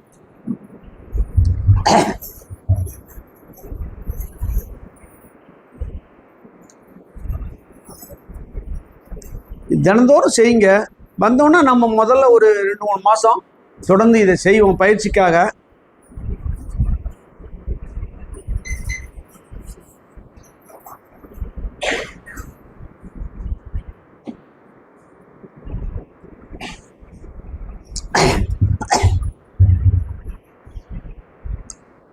நானே மனசுக்குள்ள சொல்கிறேன், சொல்லிட்டு இருக்கேன், நீங்கள் செஞ்சால் மட்டும் போதும். பேராற்றலும் பேரறிவும் பெரும் கருணை கொண்ட பெருமானே, எண்ணற்ற அடியார் பெருமக்கள்லாம் சேர்ந்திருந்து அகமுக வழிபாட்டினை அந்தர்முக யோகத்தினை நாங்கள் செய்ய இருக்கிறோம். பெருமான் கருணை கூர்ந்து கருணை கூர்ந்து கருணை கூர்ந்து எங்களை ஆட்கொள்ளுமாறு திருவடி பணிந்து வேண்டுகிறோம். வழிபாட்டினை தொடங்குகிறோம். முந்தி தானத்திலிருந்து ஒரு தாமரை தண்டு மேலே எழுந்து இதயம் நோக்கி செல்கிறது. இதயத்திலே அது மொட்டாக கீழ் நோக்கி நிற்கிறது. பெருமானுடைய கருணையை பலகாலம் வேண்டி நிற்கிறோம். பெருமான் கருணை கூர்ந்து கீழ் நோக்கி இருக்கின்ற அந்த மொட்டை மேல் நோக்கி நிமிர வைக்கிறான். அதன் பிறகு மலர செய்கிறான். அதன் பிறகு மனம் வீசவும் செய்கிறான். மலர்ந்து மனம் வீசுகின்ற அந்த மலரின் நடுவிலே இருக்கின்ற பொகட்டில் நான் பெருமானை ஸ்தாபனம் செய்கிறேன். பெருமானுக்கு அபிஷேகம், அதை தொடர்ந்து நிவேத்தியம், அலங்காரம், தொடர்ந்து தூபம், வழிபாட்டு முறை, தீபம் எல்லாம் பெருமானுக்கு சமர்ப்பணம் செய்ய வேண்டும். அதற்காக ஆயத்தமாகிறேன். முதலிலே பூட்டப்பட்ட மாலை, வஸ்திரங்கள் எல்லாவற்றையும் எடுத்து ஒரு பாத்திரத்திலே சேமித்து கொண்டு இடையிலே ஒரு அருமையான வெந்நீர் ஆடையை அணிவித்து தர்ப்பையும் பன்னீரும் கலந்த நீரை கொண்டு பெருமானுக்கு பலமுறை திருமுழு காட்டுகிறேன். பெருமான் தூய மேனி கொண்டு காட்சியளிக்கிறான். பெருமானுக்கு அபிஷேகம் செய்ய வேண்டும். முதல் அபிஷேகம் என்பது திருமஞ்சன அபிஷேகமாகும். திருமஞ்சனம் என்பது வாழ்வில் நடைபெற வேண்டிய நல்ல விஷயங்களை கெடுப்பதற்கென்று தீய சக்திகள் நம்மை தாக்கும். அப்படி தாக்காமல் இருக்கும் பொருட்டு பெருமாளுடைய கருணை வேண்டி நாம் செய்கின்ற வழிபாடுதான் திருமஞ்சன அபிஷேக வழிபாடாகும். அதே நோக்கத்திற்காக அடியனை இப்பொழுது திருமஞ்சன கலசத்தை எடுத்து பெருமானுக்கு சாற்றுகிறேன். திருமுடி, முகம், மார்பு, அபயக்கரம், உந்தி, திருவடியெல்லாம் திருமஞ்சன நீர் பறந்து விரிந்து நின்று அருமையான மனத்தை வீசுகின்றன. பெருமானுக்கு மிக சிறந்த மாலையை சூட்டுகிறேன். ஒரு கிளையுடைய தீபாரதி தட்டை எடுத்து பெருமானுக்கு ஆராதனை செய்கிறேன். திருமுகத்திலே காட்டி தரிசனம் பெறுகிறேன். அபயகரத்திலே காட்டி தரிசனம் பெறுகிறேன். இதயத்திலே காட்டி தரிசனம் பெறுகிறேன். உந்தியிலே காட்டி தரிசனம் பெறுகிறேன். திருவடியிலே காட்டி தரிசனம் பெறுகிறேன். தீப ஆராதனை தட்டை கீழே வைத்து நீரினாலே ஆகுதி செய்கிறேன். பெருமானை பாதாதி கேசமாக நிமிர்ந்து பார்த்து வழிபாடு செய்கிறேன். அப்படி செய்கின்ற போது பெருமானுடைய திருவடியை உற்று நோக்குகின்ற போது பெருமானுடைய பாதங்கள் இரண்டும் லேசாக அசைவதும் அதிலே சிலம்பும் தண்டையும் லேசாக ஆடுவதும் அதிலிருந்து ஓசை எழுவதும் ஓசை நாதமாக மாறுவதும் நாதம் ஓங்காரமாக மாறி என் காது வழியாக உள்ளே புகுந்து என் ஆன்மாவில் பதிவதும் கண்டு நான் மெய்சிலிர்த்து போனேன். மெய்சிலிர்க்க வைத்த பெருமானுடைய 2 திருவடிகளை உற்று நோக்கி நான் வழிபாடு செய்கிறேன். 2வது அபிஷேகம் செய்ய வேண்டும். அதற்காக உன்னுடைய சூட்டப்பட்ட மாலை, திருமஞ்சன நீர் எல்லாவற்றையும் எடுத்து தனியாக ஒரு பாத்திரத்திலே சேமித்து கொண்டு தர்ப்பையும் பன்னீரும் கலந்த நீரை கொண்டு பலமுறை திருமுழு காட்டுகிறேன். பெருமான் தூய மேனி கொண்டு காட்சி அளிக்கிறான். பெருமானுக்கு 2வது அபிஷேகம் என்பது பால் அபிஷேகமாகும். பால் என்பது நம்முடைய பரம்பரையை, சந்தானத்தை குறிப்பதாகும். தாய் வழியில் வருகின்ற 7 பிறவிகளும் தந்தை வழியில் வருகின்ற 7 பிறவிகளும் நம் வழியில் வருகின்ற 7 பிறவிகளும் சேர்த்து 21 பிறவிகளில் நாம் செய்த குறைபாடுகள் நம்முடைய சன்னதியை தாக்கும். அப்படி தாக்காமல் இருக்கும் பொருட்டு பெருமானுடைய கருணையை வேண்டி நாம் செய்கின்ற வழிபாடுதான் பால் அபிஷேக வழிபாடாகும். அதற்காக அதே நோக்கத்திற்காக அடியேன் இப்பொழுது பால் கலசத்தை எடுத்து பெருமானுக்கு சாற்றுகிறேன். பால் என்பது திருமுடியிலிருந்து திரு அடி வரை பறந்து விரிந்து நின்று அருமையான மனத்தை வீசுகின்றன. பெருமானுக்கு ஒரு அருமையான மாலையை சூட்டுகிறேன். பெருமானுக்கு ஒரு கிளையுடைய தீபாவளி தட்டை எடுத்து ஆராதனை செய்கிறேன். திருமுகத்திலே காட்டி நான் தரிசனம் பெறுகிறேன். அபயகரத்திலே காட்டி தரிசனம் பெறுகிறேன். அபயகரத்திலே காட்டி தரிசனம் பெறுகின்ற போது அபயகரத்தில் ஓங்காரம் தெரிவதும் ஓங்காரத்திலே மா என்ற எழுத்து தெரிவதும் அதற்கு மேலே இருக்கின்ற புள்ளி தெரிவதும் கண்டேன். புள்ளியை உற்று நோக்குகின்ற போது உள்ளே பெரும் குகை தெரிகிறது. குகைக்கு நடுவே பெரும் பொன்மயமான மேடை தெரிகிறது. பொன்மயமான மேடையில் பொன்னூறு கொண்டு பெருமான் ஆடிக்கொண்டு இருப்பதை கண்டேன். பெருமானுடைய கொஞ்சித்த திருவடியிலிருந்து பேரொளி ஒன்று கிளம்பி என் உடல் முழுதும் பரவி எனக்கு ஒரு இனிமையான பேரின்ப உணர்வை ஊட்டுவதைக் கண்டு நான் மகிழ்ச்சி அடைகிறேன். என் உள்ளத்திலே பேரின்ப உணர்வினை ஊட்டிய பெருமானுடைய குஞ்சித்த திருவடியை உற்று நோக்கி நான் வழிபாடு செய்கிறேன். அதை தொடர்ந்து இதயத்திலே காட்டியும் உந்தியிலே காட்டியும் திருவடியிலே காட்டியும் தரிசனம் பெறுகிறேன். கீழே வைத்து நீரினாலே ஆகுதி செய்கிறேன். பெருமானை கண்ணார தரிசிக்கிறேன். அடுத்து 3வது அபிஷேகம் செய்ய வேண்டும். அதற்காக முன்பே சூட்டப்பட்ட பால் மாலை 2ஐயும் எடுத்து தனியாக ஒரு பாத்திரத்திலே சேமித்து கொண்டு தர்ப்பையும் பன்னீரும் கலந்த நீரை கொண்டு பலமுறை திருமுழு காட்டுகிறேன். பெருமான் தூய மேனி கொண்டு காட்சியளிக்கிறான். பெருமானுக்கு 3வது அபிஷேகம் என்பது பஞ்சாமிர்த அபிஷேக வழிபாடாகும். பஞ்சாமிர்தம் என்பது இந்த பிறவியிலே பிறந்த நாம் நமக்குரிய உலக இன்பங்களை நாம் அனுபவிக்க வேண்டும். அதற்கும் பெருமானுடைய கருணை வேண்டும். நமக்குரிய உலக இன்பங்களை அனுபவிக்க பெருமானுடைய கருணை வேண்டி நாம் செய்கின்ற வழிபாடுதான் இந்த பஞ்சாமிர்த அபிஷேக வழிபாடாகும். அதே நோக்கத்திற்காக அடியேன் இப்பொழுது பஞ்சாமிர்த கலசத்தை எடுத்து பெருமானுக்கு சாற்றுகிறேன். திருமுடியிலிருந்து திரு அடி வரை பஞ்சாமிர்தம் பறந்து விரிந்து நின்று நல் வாசனையும் மகிழ்ச்சியும் நமக்கு தருகிறது. ஒரு மலர் மாலையை பெருமானுக்கு சாற்றுகிறேன். ஒரு கிளையுடைய தீபாரதி தட்டை எடுத்து ஆராதனை செய்கிறேன். திருமுகத்திலே காட்டி நான் தரிசனம் பெறுகிறேன். அப்படி தரிசனம் பெறுகின்ற போது பெருமான் பல்நகை கொண்டு லேசாக புன்னகை பூப்பதை நான் கண்டேன். அதனோடு அப்படி சிரிப்பதாலே நகைப்பதாலே கன்னம் குழி விழுவதும் கன்னத்திலே இருந்த பஞ்சாமிர்தங்கள் அவன் மீது பட்டு என் மீது படுவதும் நான் கண்டேன். பெருமான் பரிசு தீட்சை செய்கிறான் என்பதை உணர்ந்தேன். உணர்ந்து பெருமானை உற்று நோக்கி நான் வழிபாடு செய்கிறேன். அதைத் தொடர்ந்து அபயகரத்திலே காட்டியும் இதயத்திலே காட்டியும் உந்தியிலே காட்டியும் திருவடியிலே காட்டியும் தரிசனம் பெறுகிறேன். பெருமானை கண்ணார தரிசிக்கிறேன். தீப ஆராதனை தட்டை கீழே வைத்து பெருமானை உற்று நோக்கி கண்ணார தரிசிக்கிறேன்.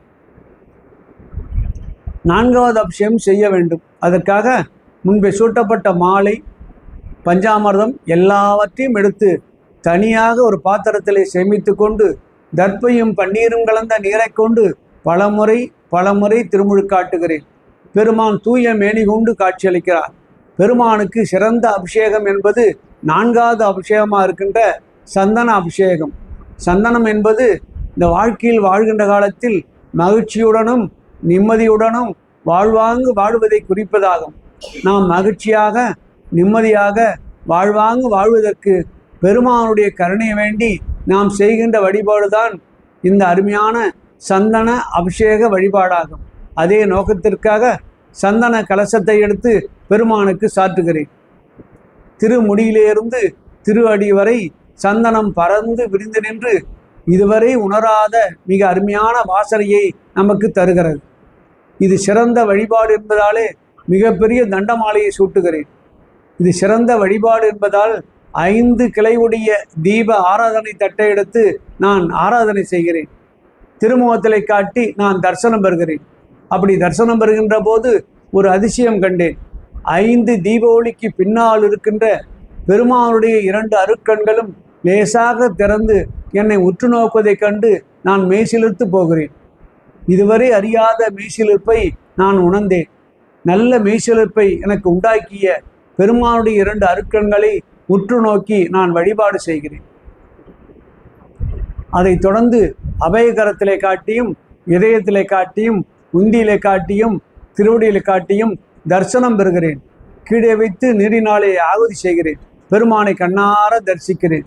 பெருமான் சந்தன அபிஷேகத்தில் தண்டமாலையோடு மகிழ்ச்சியாக இருப்பதைக் கண்டு என் மனம் குளிர்கிறது. அடுத்து நிறைவான அபிஷேகம் செய்ய வேண்டும். அதற்காக முன்பே சூட்டப்பட்ட தண்டமாலை, சந்தனம் எல்லாவற்றையும் எடுத்து ஒரு பாத்திரத்திலே சேமித்து கொண்டு தர்ப்பையும் பன்னீரும் கலந்த நீரை கொண்டு பலமுறை திருமுழுக்காட்டுகிறேன். பெருமான் தூய மேனி கொண்டு காட்சியளிக்கிறார். 5வது அபிஷேகம் என்பது விபூதி அபிஷேகமாகும். விபூதி என்பது உடலை விட்டு உயிர் பிரிகின்ற காலத்தில் யமதர்மர்கள் வந்து வவ்வி சென்று கொடுமைப்படுத்தி அடைத்து செல்லாமல் இருப்பதற்கும் சிவபெருமானுடைய பூதகணங்களே வந்து உரிய மரியாதையோடு அழைத்து சென்று சிவலோகத்தில் சிவபெருமான் திருவடியிலே சேர்க்க வேண்டும் என்றும் நம்முடைய விண்ணப்பத்தை தெரிவிப்பதாகும். அதே நோக்கத்திற்காக அடியேன் இப்பொழுது விபூதி கலசத்தை எடுத்து பெருமானுக்கு சாற்றுகிறேன்.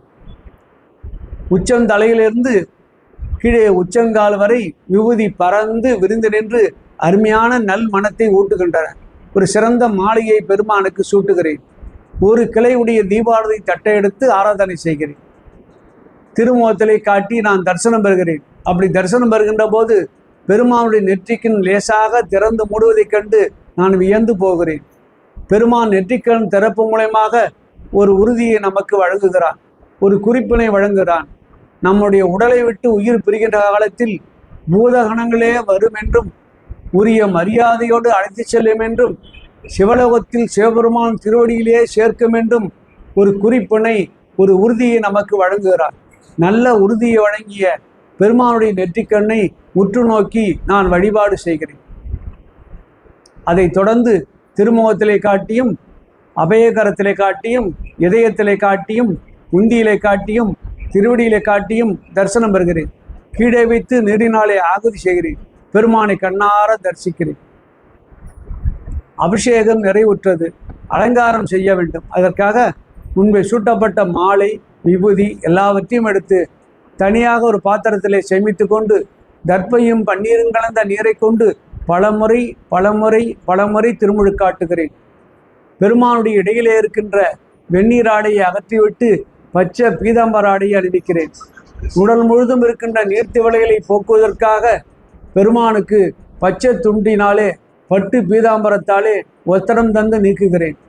பெருமான் உடல் முழுதும் சந்தன அலங்காரம் செய்கிறேன். பெருமானுக்கு நெற்றி உள்பட 16 இடங்களில் விபூதி பூசுகிறேன். பெருமானுக்கு மிக உயர்ந்த தண்டமாலையை சாற்றுகிறேன். பெருமான் திருவடியிலே உதிரி பூக்களை சார்ந்து நின்று வழிபாடு செய்கிறேன். பெருமானுக்கே உரிய அருமையான தங்கத்தாலான கிரீடத்தை எடுத்து பெருமானுடைய திருமுடியிலே சூட்டுகிறேன். அலங்காரம் நிறைவுற்றது. நிவேதியம் படைக்கிறேன். அதைத் தொடர்ந்து தூபம் காட்ட வேண்டும். தூபத்தட்டினை எடுத்து பெருமானுக்கு ஆராதனை செய்கிறேன். சூரியனை மறைத்திருக்கின்ற மேகம் போல இங்கே பெருமானை தூபங்கள் மறைந்து இருக்கின்றன. பெருமானை நோக்கி நாம் பஞ்சபுராணம் சொல்ல சொல்ல தூபங்கள் விலகி நின்று பெருமான் பளிச்சென்று தெரிகிறார். பெருமானை உற்று நோக்கி நான் வழிபாடு செய்கிறேன். பெருமானை நோக்கி நான் இப்பொழுது தீபம் காட்டுகிறேன். எல்லா இடங்களிலும் பெருமான் இருக்கிறான் என்பதை அறிந்து கொண்டேன் என்பதற்கு ஏதுவாக அடுக்கு தீபாரதனை காட்டுகிறேன். எல்லா இடத்திலும் இருந்தாலும் இப்பொழுது இந்த நேரத்தில் இந்த கணத்தில் என் நெஞ்சிலே இருக்கிறான், இதயத்திலே இருக்கிறான் என்பதை உணர்ந்து கொண்டேன் என்பதற்கு ஏதுவாக ஒரு கிளையுடைய தீபாரத்தை தட்டை எடுத்து ஆராதனை செய்கிறேன். பெருமானை நோக்கி நான் விண்ணப்பம் செய்கிறேன். பேராற்றலும் பேரறிவும் பெரும் கருணை கொண்ட பெருமானே, எண்ணற்ற அடியார் பெருமக்கள் உன்னையே நினைத்து கொண்டு நாளும் வழிபாடு செய்து கொண்டு இருக்கிறார்கள். அப்படி செய்து கொண்டு இருந்தாலும் எண்ணற்ற அடியாருடைய மனதில் ஆழ் மனதில் துன்பங்கள் மிகுதி வந்து அவளை அழுத்துகின்றன. பெருமானே, எல்லோரும் உன்னுடைய குழந்தைகள், ஒன்றாயும் உடனாயும் இருக்கின்ற பெருமானே, அவள் ஆழ் மனதில் இருக்கின்ற துன்பங்களை போக்கி இன்ப உணர்வை ஊட்டுமாறு நாங்கள் கூட்டு பிரார்த்தனை மூலமாக விண்ணப்பம் செய்கிறோம். எண்ணற்ற அடியார்கள் நல்ல வயது வந்தும் கூட திருமணம் ஆகாமல் தவிக்கிறார்கள். திருமணம் ஆகியிருந்தும் அவர்களுக்கு குழந்தை பேர் இல்லாமல் தவிக்கிறார்கள். குழந்தை பேர் நடந்தாலும் நல்ல குடும்பமும் நல்ல வேலைவாய்ப்பும் நல்ல செல்வமும் இல்லாமல் நாளும் தவித்து கொண்டே இருக்கிறார்கள். பெருமானே, அந்த இளம் வயதிலே இருக்கின்ற அடியார் பெருமக்கள் உள்ளத்திலே புகுந்து நம்மை போன்று சாதாரணமான இன்ப வாழ்க்கையை வாழ வழிகாட்டுமாறு கூட்டு பிரார்த்தனை மூலமாக நாங்கள் விண்ணப்பம் செய்கிறோம். மேலும் எண்ணற்ற அடியார்கள் வயது முதிர்வின் காரணமாக அனாதை போல தனித்திருப்பதை போல உணர்ந்து நாளும் மயங்கிக் கொண்டே இருக்கிறார்கள். துன்ப உணர்விலே மிகுந்து கொண்டே இருக்கிறார்கள். தன்னையே மறந்த நிலையில் அவர்கள் இருக்கிறார்கள். பெருமானே, அவர்களுக்கு தோன்றும் துணையாக இருந்து அவர்களை அரவணைத்து கொண்டு நான் இருக்கிறேன், அஞ்ச வேண்டாம் என்று சொல்லி அவர்களுக்கு நல் வாய்ப்பினையும் நல்ல வாழ்வினையும் தருமாறு நாங்கள் கூட்டு பிரார்த்தனை மூலமாக விண்ணப்பம் செய்கிறோம். அடியார் பெருமக்கள் நாங்களும் எங்களை சார்ந்திருக்கின்ற குடும்பமும் எங்களை எதிர்படுகின்ற நாளும் எதிர்படுகின்ற அடியார் பெருமக்களும் இன்முகத்துடன் கவலையின்றி இருக்குமாறு பெருமான் அருள் புரிய வேண்டும் என்று கூட்டு பிரார்த்தனை மூலமாக விண்ணப்பம் செய்கிறோம். நிறைவான தீப ஆராதனை காட்ட வேண்டும். 5 கிளையுடைய தீப ஆராதனை தட்டை எடுத்து பெருமானுக்கு ஆராதனை செய்கிறேன். திருமுகத்திலே காட்டி தரிசனம் பெறுகிறேன். அபயகரத்திலே காட்டி தரிசனம் பெறுகிறேன். இதயத்திலே காட்டி தரிசனம் பெறுகிறேன். உந்தியிலே காட்டி தரிசனம் பெறுகிறேன். திருவடியிலே காட்டி தரிசனம் பெறுகிறேன். தீப ஆராதனை தட்டை 3 முறை வலம் வந்து கீழே வைத்து நீரினாலே ஆகுதி செய்கிறேன். பெருமானை கண்ணார தரிசித்து பஞ்சாங்க நமஸ்காரமும் அட்டாங்க நமஸ்காரமும் செய்கிறேன். அப்படி செய்கின்ற போது பெருமான் திருவடியிலே இருக்கின்ற பூக்கள் என் மீது படுவதை கண்டு நான் மகிழ்ச்சி அடைகிறேன். பெருமான் நம்முடைய வழிபாட்டினை ஏற்கிறான் என்றும் விரைவில் நம்முடைய வேண்டுகோளை தீர்ப்பான் என்றும் வினையை போக்கி தீர்ப்பான் என்றும் பெருமானுடைய திருவடி குறிப்பு நமக்கு உணர்த்துகிறது. நல்ல குறிப்பினை உணர்த்திய பெருமானுடைய திருவடியை உற்று நோக்கி எழுந்து நின்று வழிபாடு செய்து இந்த வழிபாட்டினை நிறைவு செய்கிறேன்.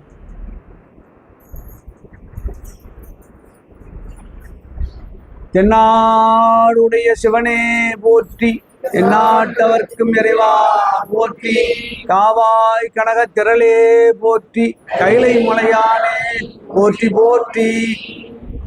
அன்பர்கள் தொடர்ந்து இதை செய்ய வேண்டும் என்று கேட்டுக்கொள்கிறேன். நல்ல பலன் விளைந்திருக்கிறது. இது அனுபவம். வள்ளல் பெருமான் சொல்வதைப் போல புனைந்துரையேன், பொய் புகழேன், சத்தியம் சொல்கின்றேன். ஒரு விஷயம் சொல்றேன் பாருங்க. திரைப்படத்துல வள்ளல் பெருமானாக நான் நடித்தேன். வர தைப்பூசம் 1ஆம் தேதி மதியம் 3 மணிக்கு போடுவாங்க பொதிகை தொலைக்காட்சியில். அவசியம் பாருங்க. இல்லை என்றால் என்கிட்ட அது இருக்கிறது, பார்க்க முடியாதவங்க 2 அந்த எபிசோட்டை உங்களுக்கு அனுப்பி வைக்கிறேன் ஐயாவுக்கு. ஐயா எல்லாத்துக்கும் அந்த குழுவில் போடுவார் பாருங்க. வள்ளல் பெருமானவே நான் வந்து 2005 நடித்தேன். திருவொற்றியூர் வந்தாங்க. வள்ளல் பெருமானில் நிறைய ஈடுபாடு எனக்கு இருக்குது.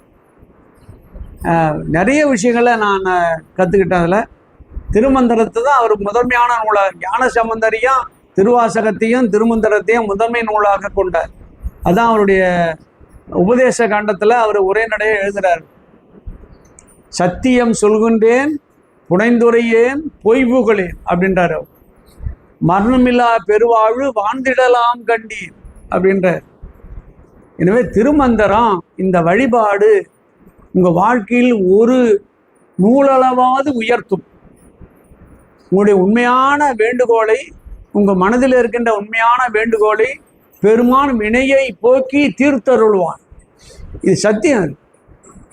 எத்தனை பேருக்கு திருமணம் ஆகியிருக்கிறது, எத்தனை பேருக்கு குழந்தை பேர் நடந்திருக்கிறது, எவ்வளோ பெரிய அற்புதங்களாக நடந்திருக்கிறது. அவையெல்லாம் தனிப்பட்ட முறையில் சொன்னால் அதுக்கு ஆணவத்தை உண்டாக்கி என்னை அழித்து விடும். முதல்ல என்னுடைய பாதுகாப்பு தான் முக்கியம், இல்லைங்களா? எனவே தான் நீங்கள் எல்லாம் நல்லா இருக்கணும். இந்த வகுப்பில் சேர்ந்த பிறகு ஒரு சின்ன மாற்றம் உங்கள் மனதிலே ஏற்பட வேண்டும் என்று நான் பெருமானை வேண்டுகிறேன். எல்லோரும் சிறப்பாக இருந்து இந்த ஒரு வரியை மட்டும் திருப்பி சொல்லி நிறைவு செஞ்சிருவோம். 5 கரத்தனை யானை முகத்தினை இந்தின் இளம்பரை போலும் எயிற்றினை நந்தி மகந்தனை ஞான கொழுந்தினை முந்தியில் வைத்தடி போற்றுகின்றேனே. திருச்சிற்றம்பலம் என்ற அளவில் காலை வகுப்பை அடியேன் நிறைவு செய்கிறேன். தென்னாடுடைய சிவனே போற்றி, எந்நாட்டவர்க்கும் இறைவா போற்றி. திருச்சிற்றம்பலம். மதிய உணவுக்கு பிறகு வகுப்பு நடைபெறும். சொல்லுங்க.